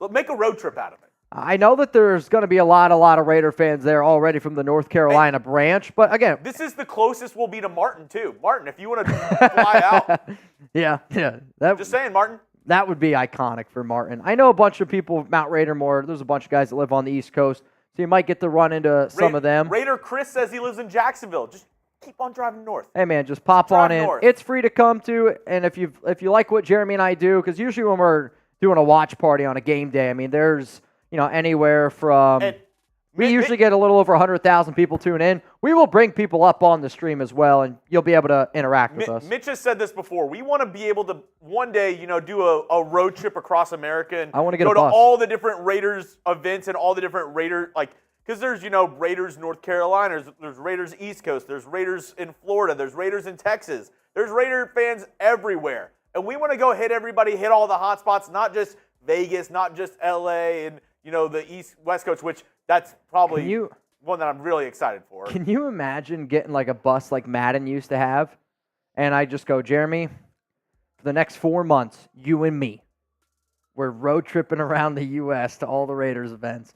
I'm sure Alex and Danny wouldn't have any issue with that. Only if we can start off with the montage where it's like, oh, to Oklahoma, like the Route 66 song. Get your kicks on Route 66. I'm trying to think of the song from, it's How I Met Your Mother. And I would walk 500. That's the only song. And I would walk 500. That's the only one that we would do. I don't know. Here's the thing. The only bad part about that road trip, you'd have to drive the whole time. Because I'm not driving. What do you mean? I wouldn't drive. At all? I wouldn't want to. That's not going to work. Who's driving for us? Somebody watch the show. Who would drive for Jeremy and I? Rebel, that's probably the answer, in all honesty. So, Rebel's got it. Rebel, if you're going to be our truck driver, that's what it's going to be. For real. I put the link in there a couple times. Yeah, for real. It'll be an awesome event. We want to make this event poppin', and we want to show out for the Raider fans on the East Coast. So if you're anywhere in the area, I saw Boston, I saw Florida, anywhere on the East Coast. Yep. See if you can make it possible. Come hang out.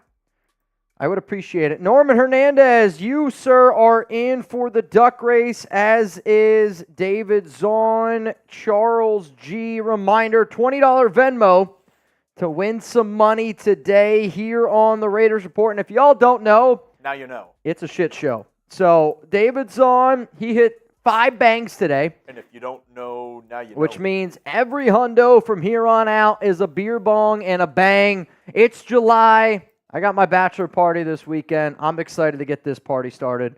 Already off the jump. Now, we don't always have to do the crazy shenanigans and all that kind of stuff, but you know what? Once in a while, I like to let my hair down. I like to have a good time. It's Monday, but for me, I almost feel like it's like Thursday. What? Noah said, Chugs, the way you described Raider Nation is the way people describe Mexicans. We're everywhere. Not yet. Trace is like, what did I just walk into? Yeah, we have another segment, and then... yeah, we'll make it work. Also, if he wants to do one, and then I'll need him to film with me, so we can go back to back on a second one. Sounds good. Again, y'all, please pull up if anybody that you know is on the East Coast in the North Carolina, Durham area and said, hey, you want to party with Mitch and Chugs? East Coast, Beast Coast. It's free to go to. It's going to be a really good time. And, we'll probably be bringing some people up on the show. I promise, it'll be a good time. Okay, here we go. Next segment that we're going to get into today. And again, $20 Venmo at Mitchell Renz 365 if you want a chance to win a little bit of money today. Right now, we only got 3 people in. So, David, Charles, Norman Hernandez, good luck to y'all 3 if y'all are in it. That's probably on me. I haven't even showed it. Oh, you haven't showed the thing? I got you. It's also on me. If anybody needs the QR code, you can get out your phone right now. You can scan it, and you're good. It's on you. Yeah. If you don't need to take blame, don't take blame. That's what I've learned in life. If you don't need to take blame, don't take blame. So all you got to do is scan that QR code. If you want to add me as a friend, if that's a little bit easier for you, you can do so. If you don't know, I am literally at Mitchell Renz 365. If you don't know that by now, that's probably on you. And if you don't know, now you know. I want to say that Cheryl. All right, so I got Cheryl. Jason Goot. You in? Cheryl. Jason Goots. And then I also got Cheryl Goots. Get a spot on the rock bed, Cheryl. Husband versus wife duck race. This might get interesting. This one might get a little bit interesting, man. I'm not going to lie to y'all. Might get a little bit interesting. All right, 5 biggest things I learned from the Netflix series Receiver featuring Davante Adams. That's going to be the next segment that we get here. Your name is Mitchell. I thought it was Mitch from Live Oak. If you want to tick my dad off, call me Mitch. I don't know why, but he's like, your name's Mitchell. Though I feel like the only time I ever got called Mitchell when I was a kid is when I was in trouble. I saw him in here earlier. My brother's name? Rustin, you in. My brother's name, Josh. Yeah. Full name, Joshua. Sure. Is there a single Joshua out there that goes by Joshua? Maybe. I feel like every Joshua that I've ever met goes by Josh. Yeah. I mean, to my knowledge. I know we had Josh or Joshua in here earlier. Let me know. Do you know any Joshua that goes by Joshua and not Josh? Martin. Mitch L. Renz. The Live Oak says true or Joshy. No. No. Yeah, see? Joshua Garcia. Can confirm. I go by Josh. I was actually just going to be like, imagine if somebody called you Jeremy. Man, I'm like, Mitchie would be worse. What if that's what your name was? What if your name was like Jerem? Jerem. I've gotten Germany. We got Deutschland Chugs on the Raiders Report. All right, y'all. Reminder, if anybody wants questions, comments on the show, you can use hashtag Raiders. You can super chat. We'll get them up here. I got another segment, and then we're going to get into our Raiders-Saints Madden simulation on today's show. I'll also say this. If we're trying to get crazy, if we're trying to get a little bit wild, let's do it during the Raiders-Saints game. Let's do it during the Raiders-Saints game. Who's down? You'll probably want to make somebody else drink. Yeah, that's the goal.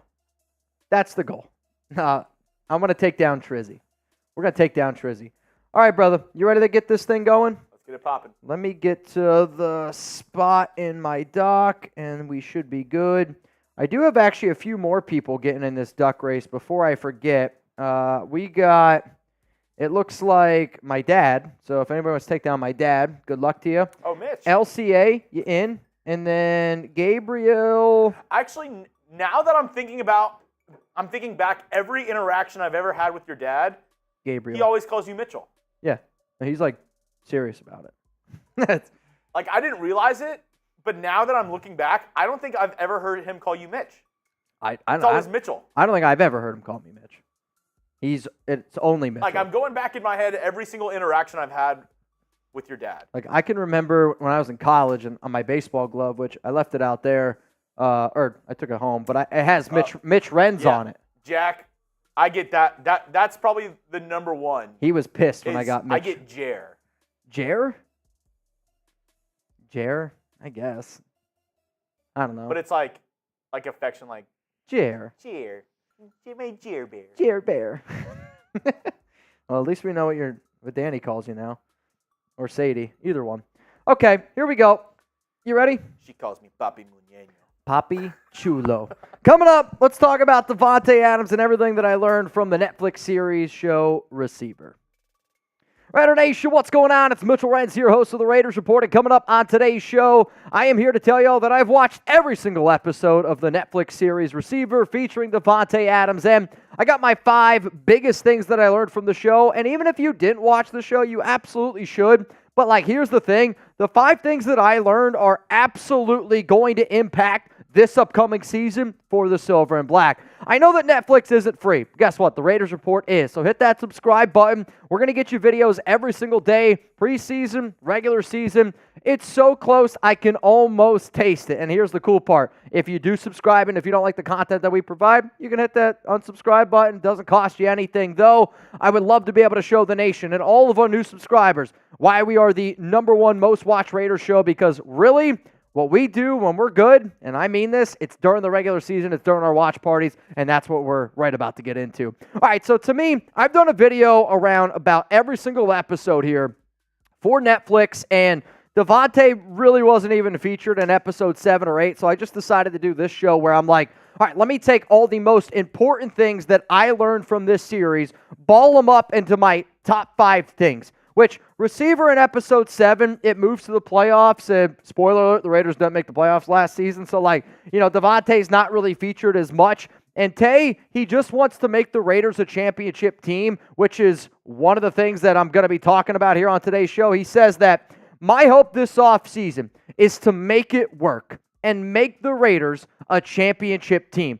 That's what Davante Adams said back in probably February when this show is being recorded, back in January, back in that time. So when you see that quote, and then you think of all the trade rumors, everything that's been happening around Davante Adams, even me, I can do a better job of just talking facts. I like rumors, don't get me wrong, but we can talk facts. But when you see this quote and you see a lot of the things from Netflix and the show, you can learn a lot as a Raider fan around Davante and around what the expectation is this season for Antonio Pierce. So to me, the #1 thing that I learned from Netflix Receiver is Davante Adams wants to be a Raider, and he wants them to build a championship roster. And to me, yes, when you watch the show, there was a lot of him being upset. I get it. But at the end of the day, Davante always was honest, and he was always like, I want to build a team here. This is why I came here. He did say that he ended up coming to the Raiders for Derek Carr, but then it's just time and time and time again has said, I want to build a championship roster here, and I am liking this because as long as Davante is a Raider, right? National media, whoever, they can talk about, oh, the Raiders should tank, the Raiders aren't going to be a good team. As long as number 17's in silver and black, whoever that head coach is, whatever this team is, it's not going to be a rebuild year. It's not going to be a tank year. It's us going out there, have a commitment to excellence, and trying to just win, baby. So that's a really good sign. I think the offseason also proves that they are trying to win now. You go out and you get a Christian Wilkins. Yes, the quarterback is a little bit of a coin flip. But coming up here, we're going to talk about the quarterback situation, because if Davante signs off on it, then guess what? I like what the Raiders have done this offseason. And, Adams is done everything that you possibly could have asked for, I think, this offseason. He has stated multiple times this offseason that he wants to be a Raider, that this is where he wants to be, that he doesn't want to move. And, I think it's also from people that watch the show, you can just see how great of a dad he is, how great of a human being he is, and how much he loves having his family out in Vegas. People don't even think, if Davante gets traded, guess what? He's got to pick up his entire family, and they got to move. And right now, his wife is pregnant. They're getting ready to have their 3rd child. That is a major, major life obstacle for Davante, which is another reason why I'm he ain't going anywhere this year. Telesco and AP have said multiple times that Davante Adams is a Raider. Tay's agents came out and said multiple times that all the trade rumors around it are baseless. And then, when you watch Netflix, when you watch the show, there's one of the scenes which I absolutely love, because think about how many star players, right? Think about how many of these star guys that have been featured in trade rumors, Brandon Ayuk's not showing up to 49ers mandatory, not even mandatory, 49ers rookie minicamp back in May. He ain't showing up to that. None of these star receivers, they wouldn't do that. Davante Adams, in an offseason that's been circulated with a lot of rumors, him, Max Crosby, Robert Spillane, they show up in May, and they're trying to be leaders, they're trying to be player coaches for a lot of these young players coming in. If you don't watch Netflix series Receiver, to me, it's a big swing and a miss on your part, but it's also this. you're going to miss out on a lot of things that could potentially happen this upcoming season. So Davante wants the Raiders to win. I want the Raiders to win. Everybody watching this show wants the Raiders to win. And if you want the easiest way to shut up the Davante Adams trade rumors, here's it. You win football games, because if they're winning, nobody's going to talk about it. If they're losing, people are going to talk about it. So how many games will the Raiders win this season? This is going to be the pinned comment on today's show. You're about to get it with a YouTube ad break. I want you to scroll on down and give me your answer. I'm going to continuously say that the Raiders are going to be a team that's going to be a 9 to 10 win football team. They were 5-4 last season with Antonio Pierce. They got better this offseason, and if you can do what the Raiders did with Josh McDaniels' team, now you got a brand new offseason, you got a better defense all around, and if Aiden and if Gardner Minshew can figure it out, I don't see why we can't go to the playoffs and potentially win a playoff game. Let's go to the next thing that I learned from receiver, and to be honest, watching Netlfix Receiver has really earned a brand new respect even for me with like a quarterback like Aiden O'Connell, right? Like, and at the end of the day, I don't care if it's Aiden, I don't care if it's Gardner Minshew, I don't care if it's Carter Bradley, I don't care who the starting quarterback is. I just want the Raiders to go out there and I want them to win some football games. But like, one thing is clear to me. Davante Adams believes in Aiden O'Connell to be the quarterback. He has said now twice this offseason that Aiden is the QB1. You hear him saying receiver multiple times throughout the entirety of like the season, the show. He's just keeps saying like, I like Aiden. He's got it between the ears. He's getting better and better. He's saying a lot of the right things. So like for me, and I think for a lot of Raiders fans, you got to love what the Raiders did this offseason, right? Love that they hired AP. I love the fact that they went out and got Christian Wilkins. This has been a team that they had a great draft. They had a team that they went out there, they built in the trenches on offense and on defense. But that one question mark has been around the quarterback position. That's just a fact. But how many other Raider fans like myself and, you know, all y'all, does it make it a little bit easier if this was the scenario of if Davante Adams went up to AP, went up to Telesco and was basically like, hey, man, the past few seasons, I wasn't really allowed to have much say at the quarterback spot. Yes, I came here for Derek Carr. Last year, though, I was very vocal saying I don't think this Raiders offense is going to move the right direction. Very not happy with Jimmy Garoppolo. So to me, I want a guy that I believe in. And he wants somebody that he can have some continuity in, which is one of the reasons why I'm thinking like AP and Telesco did end up rolling with Aiden O'Connell. So when you hear how confident Davante Adams is in AOC, that makes me as a Raider fan go, you know what? Let's see how this thing works. And I want it to work. I want Aiden to be the franchise quarterback. And when you look at it the last 4 games, this is where, you know, the person in me is like, can Aiden be that franchise guy? Yeah, you want to get that completion percentage up a little bit, but you know what? I think that number's going to go up with a brand new offseason with Luke Getsy, an offense that's not ran by Bo Hardigree, Mick Lombardi, an offseason that's not ran by Josh McDaniels. Yes, I get it. They weren't a part of this equation here, but they still had a big-time blueprint on this offense. And Aiden, there were times where some garbage passing yards came in, but at the end of the day, they were 3-1. And Aiden didn't even play all that well. Imagine if he can take that next step. Like, why can't Malcolm Kuntz take a next step and Aiden O'Connell can't? Why can't a player like Jack Jones take a next step, but Aiden O'Connell can't? If you believe in Antonio Pierce and if you believe in Davante Adams, quite frankly, I'm talking myself into it. You should believe in Aiden O'Connell to at least potentially get it done. Because to me, and I've always said this, Aiden has it between here. And this might be the hardest thing that you need to be able to find in a franchise quarterback. If he can put it together, and just put it together, play good football, clean turnover-free football, and execute at a high level, and get the ball in Davante Adams' hands, I think it's going to be pretty good success here for the Silver and Black. Shout out to today's sponsor, Rocket Money. We got them back, man, and I'm super excited about Rocket Money. I use them. I've used Rocket Money now for, 2-3 years? That's 4 now. Shit, 4 years, probably because Alex and I are engaged and I like saving money. But Rocket Money is a personal finance app that helps find and cancel your unwanted subscriptions, monitors your spending, and helps lower your bill so that you can grow your savings. With Rocket Money, I have full control over my subscriptions and a clear view of my expenses. I can see all of my subscriptions in one place. And if I see something I don't want, Rocket Money can help me cancel it with just a few taps. I love my fiance, Alex, but she is the queen of signing up for free trials and then forgetting about it. Rocket Money helps me and her make sure we aren't just throwing money away. If you're someone saving up for, a house, wedding, maybe it's a new car or vacation. I'm going to a bachelor party this week. maybe it's Raiders tickets, whatever, then you definitely need to go to rocketmoney.com/LV Raiders. That link's going to be available to y'all down in the comments, down in the description of today's show. Rocket Money has over 5 million users and has saved a total of $500 million in canceled subscriptions, saving members up to $740 a year when using all of the app's features. So stop wasting money on things that you don't use. Cancel your unwanted subscriptions by going to rocketmoney.com/LV Raiders. That's rocketmoney.com/LV Raiders. Rocketmoney.com/LV Raiders if you weren't paying attention, because I like saving money. I've been trying to save up for a lot of things, which y'all know that watch this show very often, and Rocket Money has really helped me do that. So please, those links are available to y'all down in the comments, down in the description of today's show. Let's go to the third thing that I have learned from receiver, and that is Davante Adams wants the offense to be great, but they also want him to give, he wants to have the opportunities for them to be great. And when you watch the show over and over again, like, I feel like people were kind of ripping on Davante. I even saw people calling him selfish, which I don't like, because Davante is allowed to be upset if he's not getting the football. You moved away, right, from Green Bay. You come to Las Vegas. You got to move your family. Yeah, they're paying him a lot of money, but really when you look at the money that he's not making like 5 years, $140 million. $80 million of that he is yet to make, because that's in the final 2 years of his deal. So to Davante, he hasn't made that big-time money yet. He still made a lot of money, don't get me wrong. But he also wants that ring. And, you look at that one of those quotes that he has, which is like, I don't judge it based on wins and losses. I judge it based on greatness. Davante, what he's simply telling you there is like, if we're not winning football games and I'm not involved, that's just dumb. If we're losing football games and I'm super involved, then, we just need to be a little bit better. So Davante, to me, he wants the Raiders offense to be great.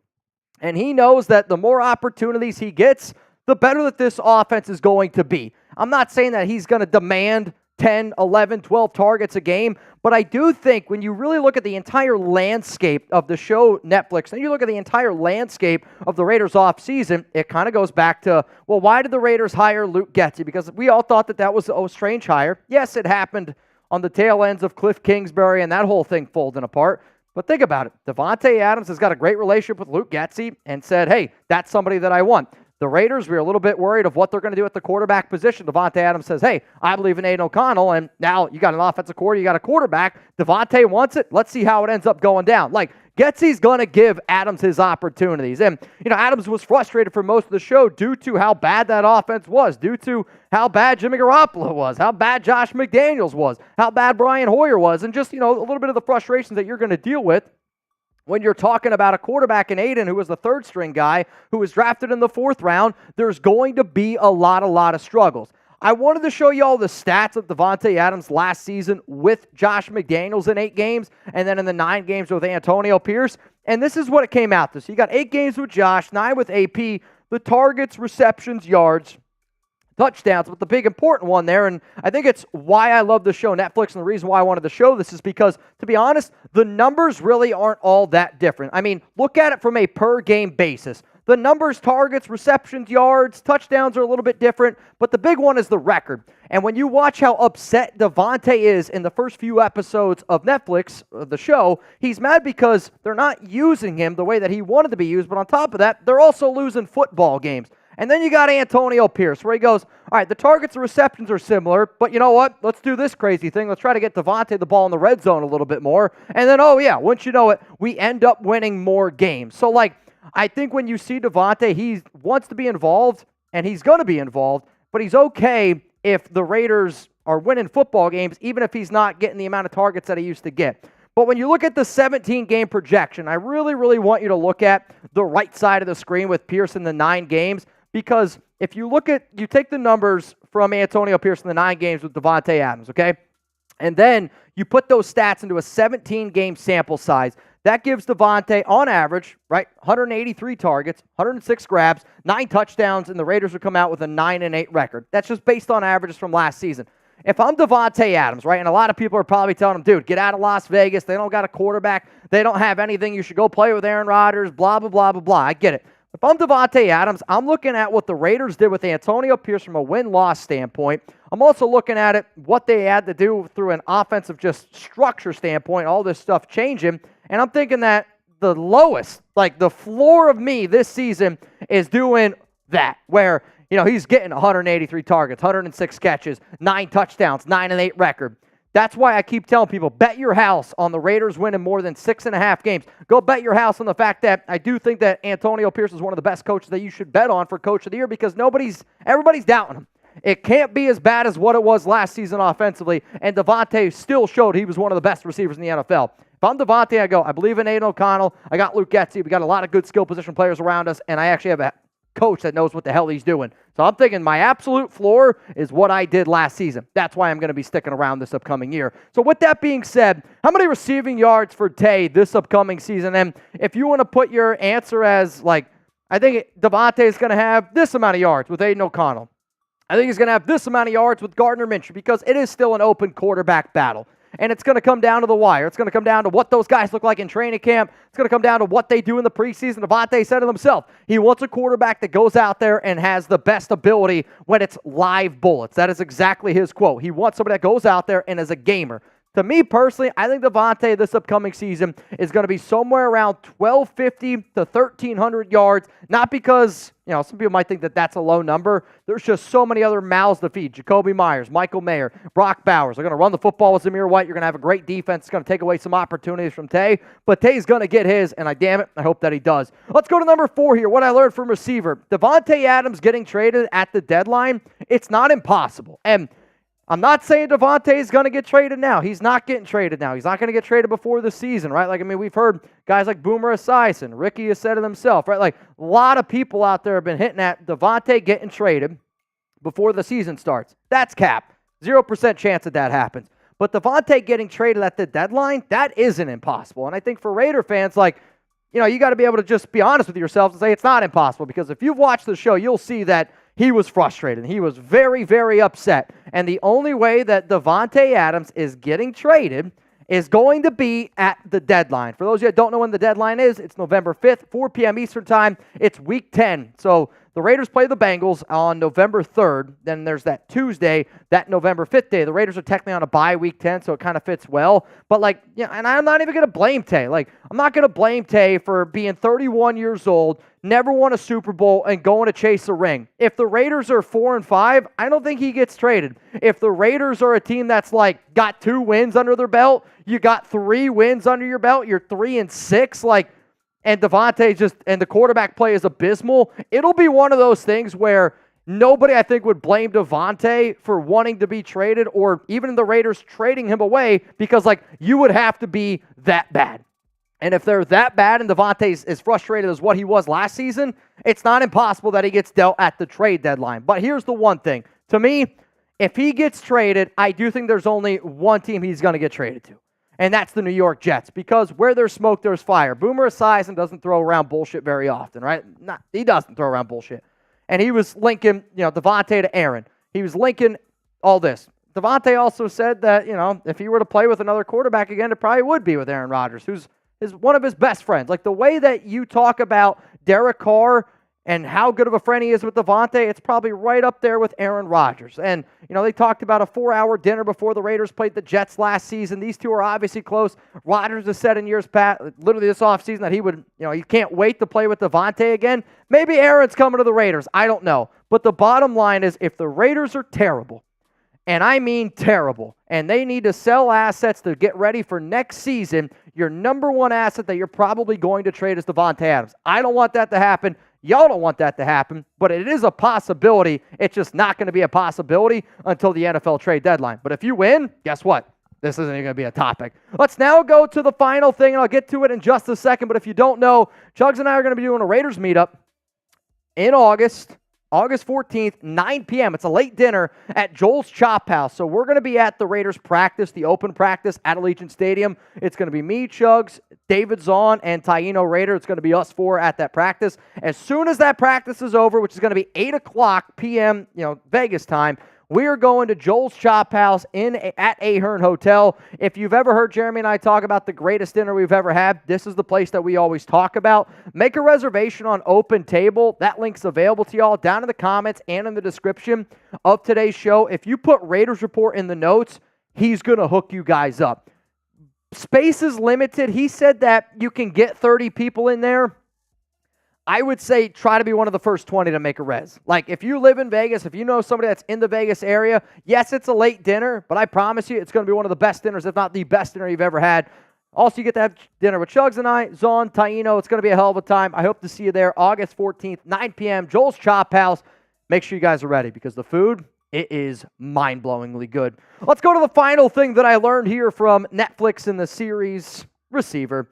Davante Adams believes in Antonio Pierce. And I think the number one thing that, Davante does, and it's one of those things that, again, of why I'm just so confident he wants to be a Raider and why I'm just so confident in a guy like AP.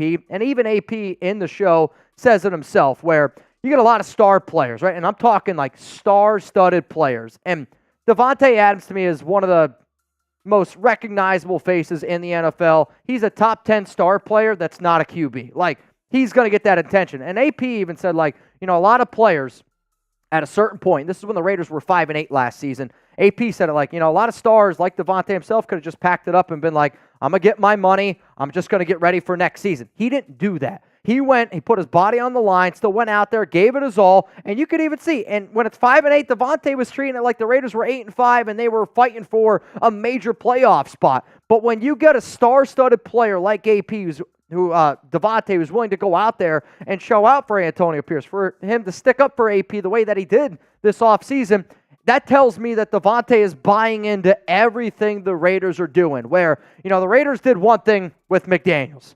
They are doing the complete opposite this season. And I think for Tay, he's going, let's see how it goes. Let's see how it goes. But he absolutely believes in Antonio Pierce.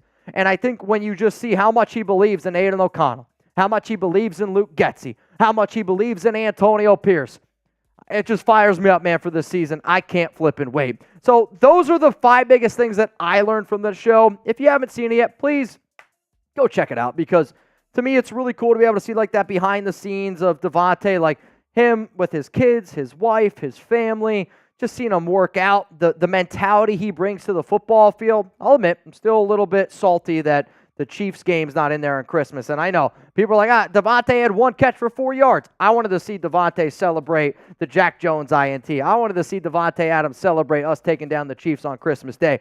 But to me, the biggest thing that I learned was that Davante Adams loves being a Raider. He loves what this organization is doing, and he is fully bought in, and he's not going anywhere this offseason. You don't show up in May if you're Davante Adams at rookie minicamp trying to give these young players some advice. You're not saying from your agent all these things like, we're not going to get traded here. Like, what Davante Adams showed me through this series is he got upset. No doubt about it. But he was upset because he also could see what was going on. Like, same where you and I could, right? We could see Josh McDaniels sucked. We could see that Jimmy Garoppolo sucked. And even though that we were in this situation, it's still win, lose, or tie, Raider Nation till I die. And I think that's what Davante Adams, the number one thing that you'll learn. He was frustrated. I was frustrated. You were frustrated last season. But at the end of the day, he's in silver and black, and as long as he's rocking that Raiders jersey, he's going to be fully bought in, and this team is going to be in win-now mode. And as soon as, God forbid, if they were to get rid of him, then yeah, you're not in win-now mode anymore. But they will not trade Davante if the Raiders are winning and if the Raiders are going out there and doing everything that they should be doing. Before I get out of here today, I do want to show you our Raiders Report schedule for this week because it is going to be a little bit different. That's on me. I got my bachelor party July 25th to the 29th. We will be live Tuesday, 4 p.m. Eastern Time. Then Chugs is going to be live for a little Friday happy hour, 4 p.m. I'm going to be tuning in as well on Friday. David Zonder on our Monday live show. He wanted the shit show to happen. He sent in a $500 banger, so I'll be here on Friday.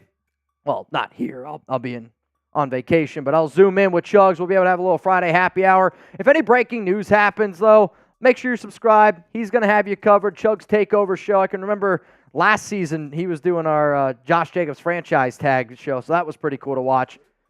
Yeah? It was first. Yeah, and then also the Texans, what?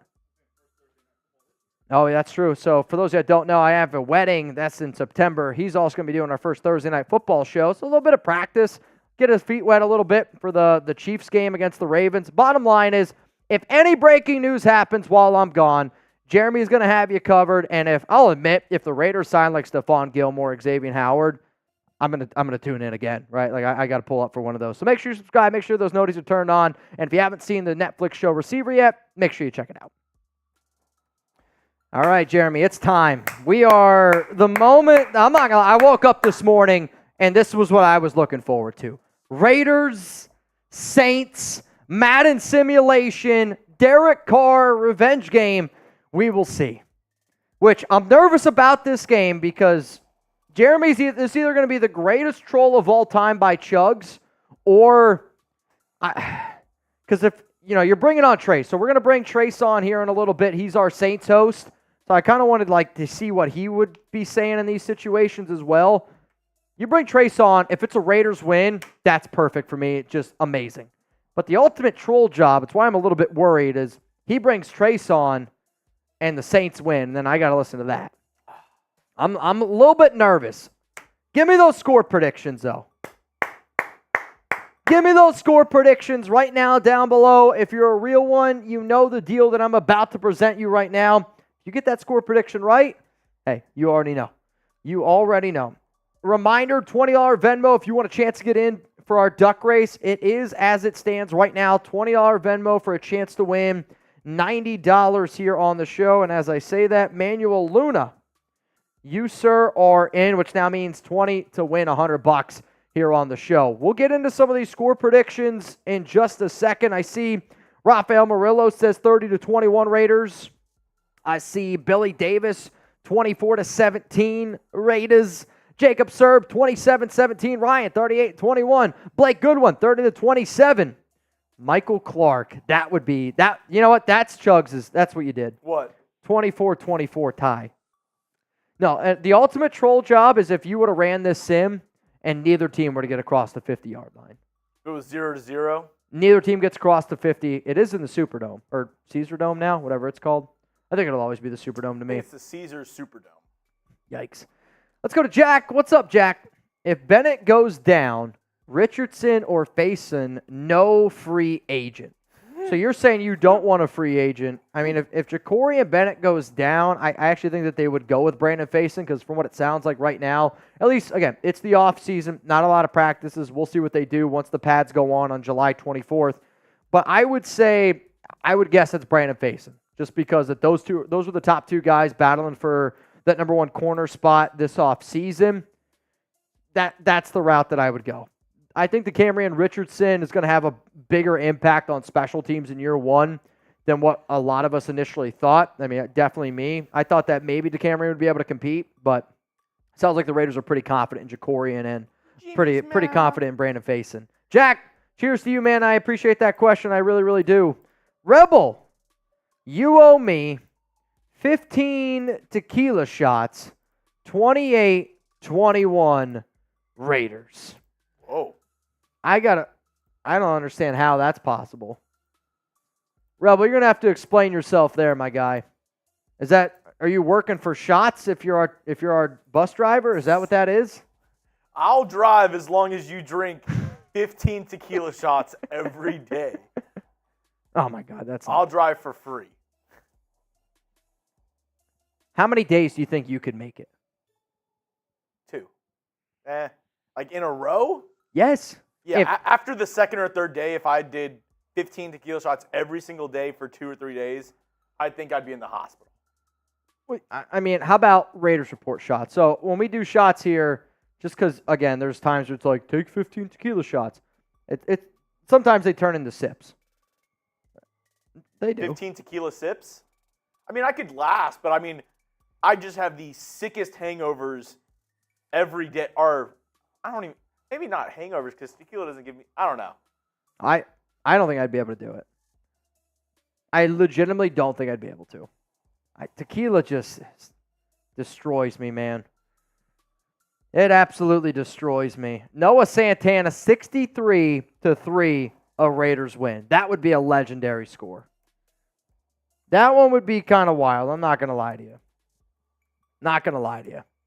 All right, so today, David Zahn got this shit show started. Noah Santana, he banged as well on today's show. So reminder, today is basically Friday happy hour deals from here on out. If you bang on today's show, if you're over the age of 21, if you want to drink with us, hey, you can absolutely do so. We don't always do this for Monday shows, but usually if somebody donates and they want the party to get started, we will get the party started. It's what we do here at the Raiders Report. Got to put your body on the line once in a while. So give me those score predictions one final time. We're going to wait for Trace. He's our Saints host. He's currently doing something right now. When he comes back in here, then we're going to get into our Raiders-Saints Madden Sim. For the regular season, my score prediction for this game, we'll even do it for this game. F it. I think if the Raiders and Saints square up in New Orleans, give me 27-23. 27-23. Raiders win. I think Carr's going to get 2 touchdowns, and then the Saints are going to have to kick 3 field goals. That's going to be the difference. Raiders get 3 touchdowns, 2 field goals. Converting in the red zone. That's going to be the difference. Zahn. So who was talking shit? That's a Chugs question. I don't know. Oh, Trace was talking shit? Yikes. I know our Steelers show has been, but to be honest, Real Recognize Real, and what they've been doing this month again has been, I think we're probably going to finish in second place again, unfortunately, in the power rankings. But we still got at least a few more live shows to get it going. Will Derek Carr start the entire season for the Saints, yes or no? I think if you were to ask most Saints fans this, the answer would be no. Just because of who they drafted, what they have behind him. But we'll see. We'll see. Zahn, well, Trace's about to be on, so get ready for that one. Will Derek Carr start the entire season, yes or no? I see a yes from Steven. I mean, you're hoping so, right?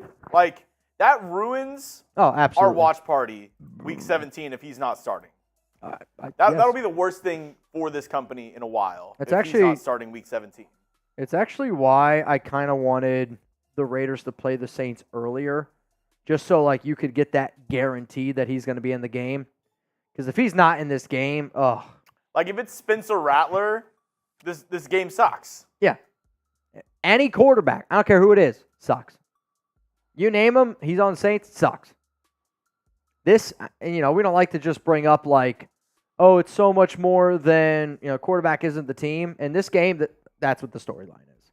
It's Derek Carr up against the Raiders, and Derek Carr can become the first player in NFL history to lose to all 32 NFL teams this season.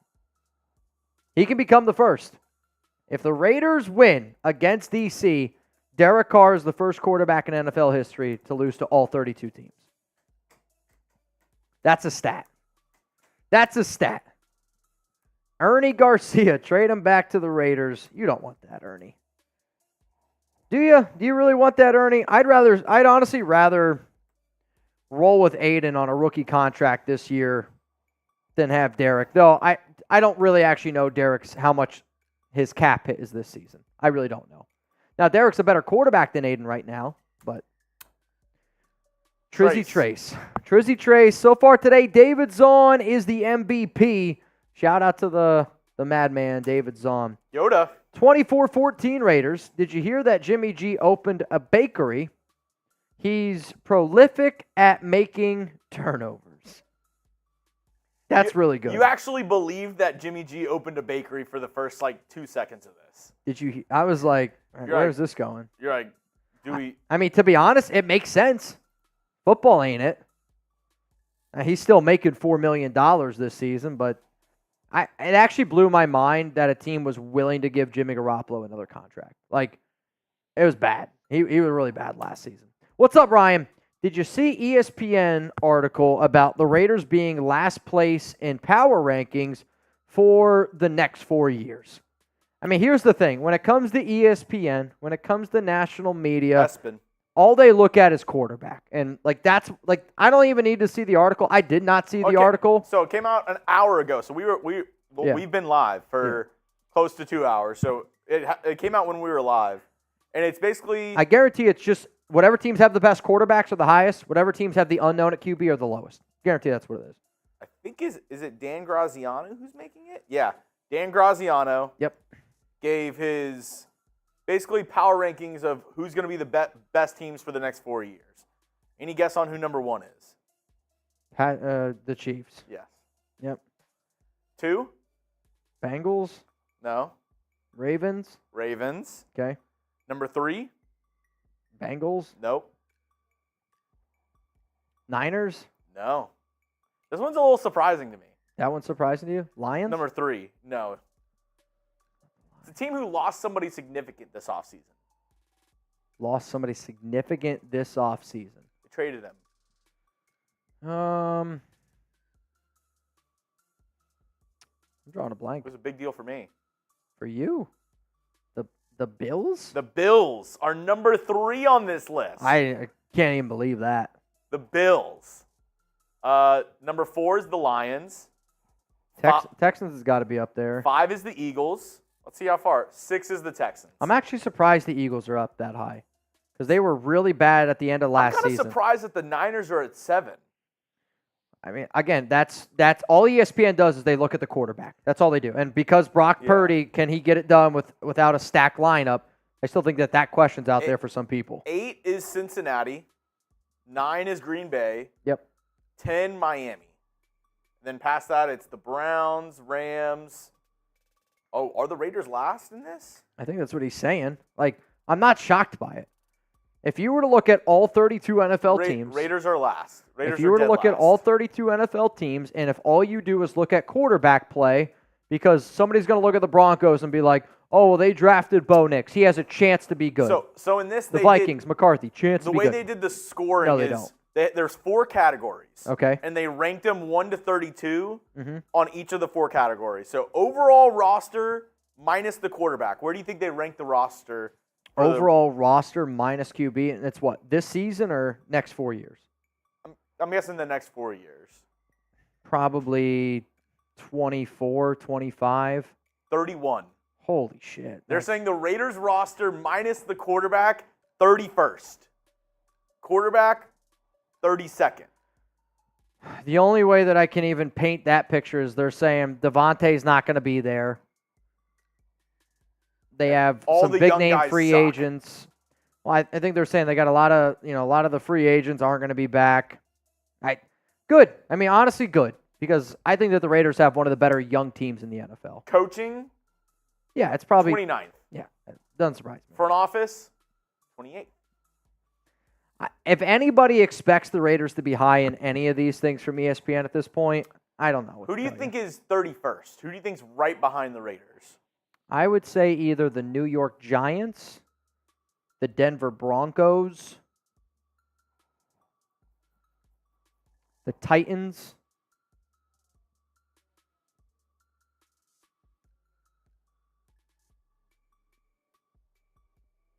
Colts. Okay. Those would be my guesses. You didn't name it. Cardinals? No.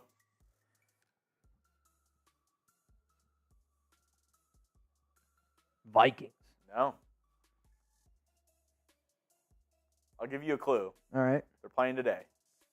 Really, the Saints? The Saints, or 31st. They're in cap. I mean, their cap space has been an issue for them for a while. It's another team where they don't have a good head coach. At least, I don't believe in Dennis Allen. Quarterback is a little bit. Let me go pee real quick. Okay. Let me go pee real quick here.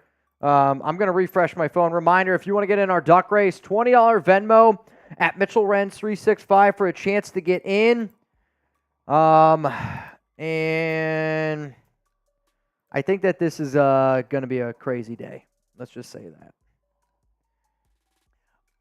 While Mitch is gone. Oh, man, that's wild.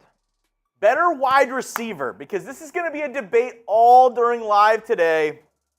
Trace's favorite player is Rashid Shaheed. He said that Rashid Shaheed's the best number 2 receiver in the league. We all know how Raider Nation feels about Jacoby Myers and how underrated he is. So I ask you, Raider Nation, better wide receiver, is it Rashid Shaheed or is it Jacoby Myers? Let me know. Oh!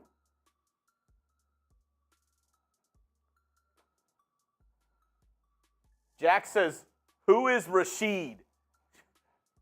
Oh, well, if you don't know who Rashid Shaheed is, Trace will tell you today who Rashid Shaheed is. After today and listening to Trace, I guarantee you will never forget the name Rashid the Need for Speed Shaheed. I guarantee you that. I see all Myers down there. I see Jacoby, Myers, 16, Jacoby, Myers. Excavator says, what's your NCAA team? I play as either North Texas. I played as Texas a little bit. I like Miami. They have a pretty good squad. I like playing as them. 16 and it'll show the NFL hates the Raiders. I don't know. We have a super chat coming in from, oh, wow. Let's see. Jack Kenna. If DC got traded to the Raiders on a good trade, restructures on cheap, I'd absolutely 100% do it. Put Carr and DA together again. DA thrives with DC. He didn't, though. That's the whole reason they got rid of him, because it wasn't working out. I don't really see how it really works out that way, Jack. I don't think that there's ever – I think DC, it'll be years down the road if he ever wears the silver and black ever again. And I think it would be a 1 year or either a 1 year or a 1 day contract for DC. I don't see it being a anytime soon type of thing.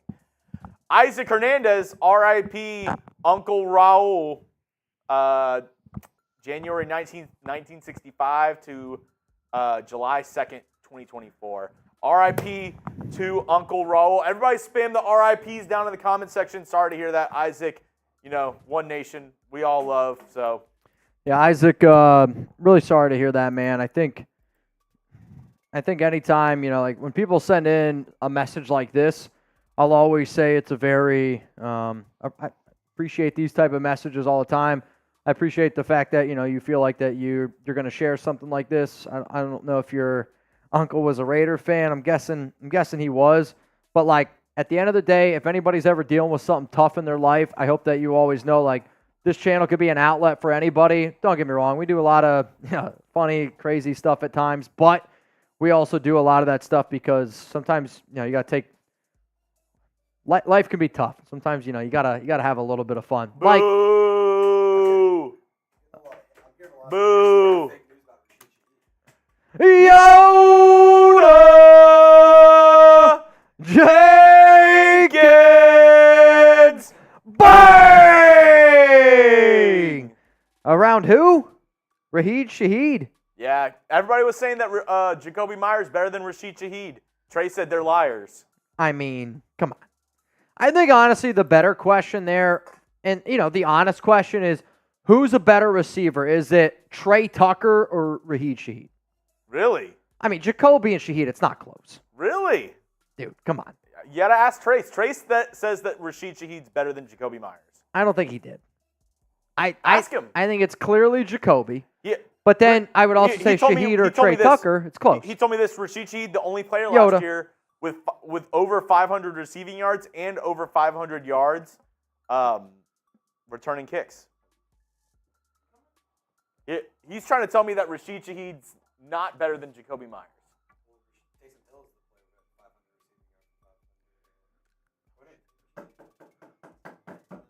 500 return yards, and he was number 10 in the NFL in all-purpose yards. That's great. I'm talking about, all I need is I need a wide receiver too. The answer is Jacoby Myers. Now, Trey Tucker or Rashid Shaheed, I think that answer is definitely a little bit different, no doubt about it. But I'm gonna go ahead and let you push this one, Trace. This one is for you. Yeah, this one's that's for you. You want to start with the? Oh, I was really hoping for the Rebelli. Rebelli. They took it back. I wanted to keep it. The Rebelli. John Rebelli. John Burelli. What's funny about What up, Raider Nation? What's funny about this stream today? Also, this Trace, he runs our Saints show, so he's rocking a Saints jersey. What's funny about this stream is whoever's the MVP the day, the last live show that we do,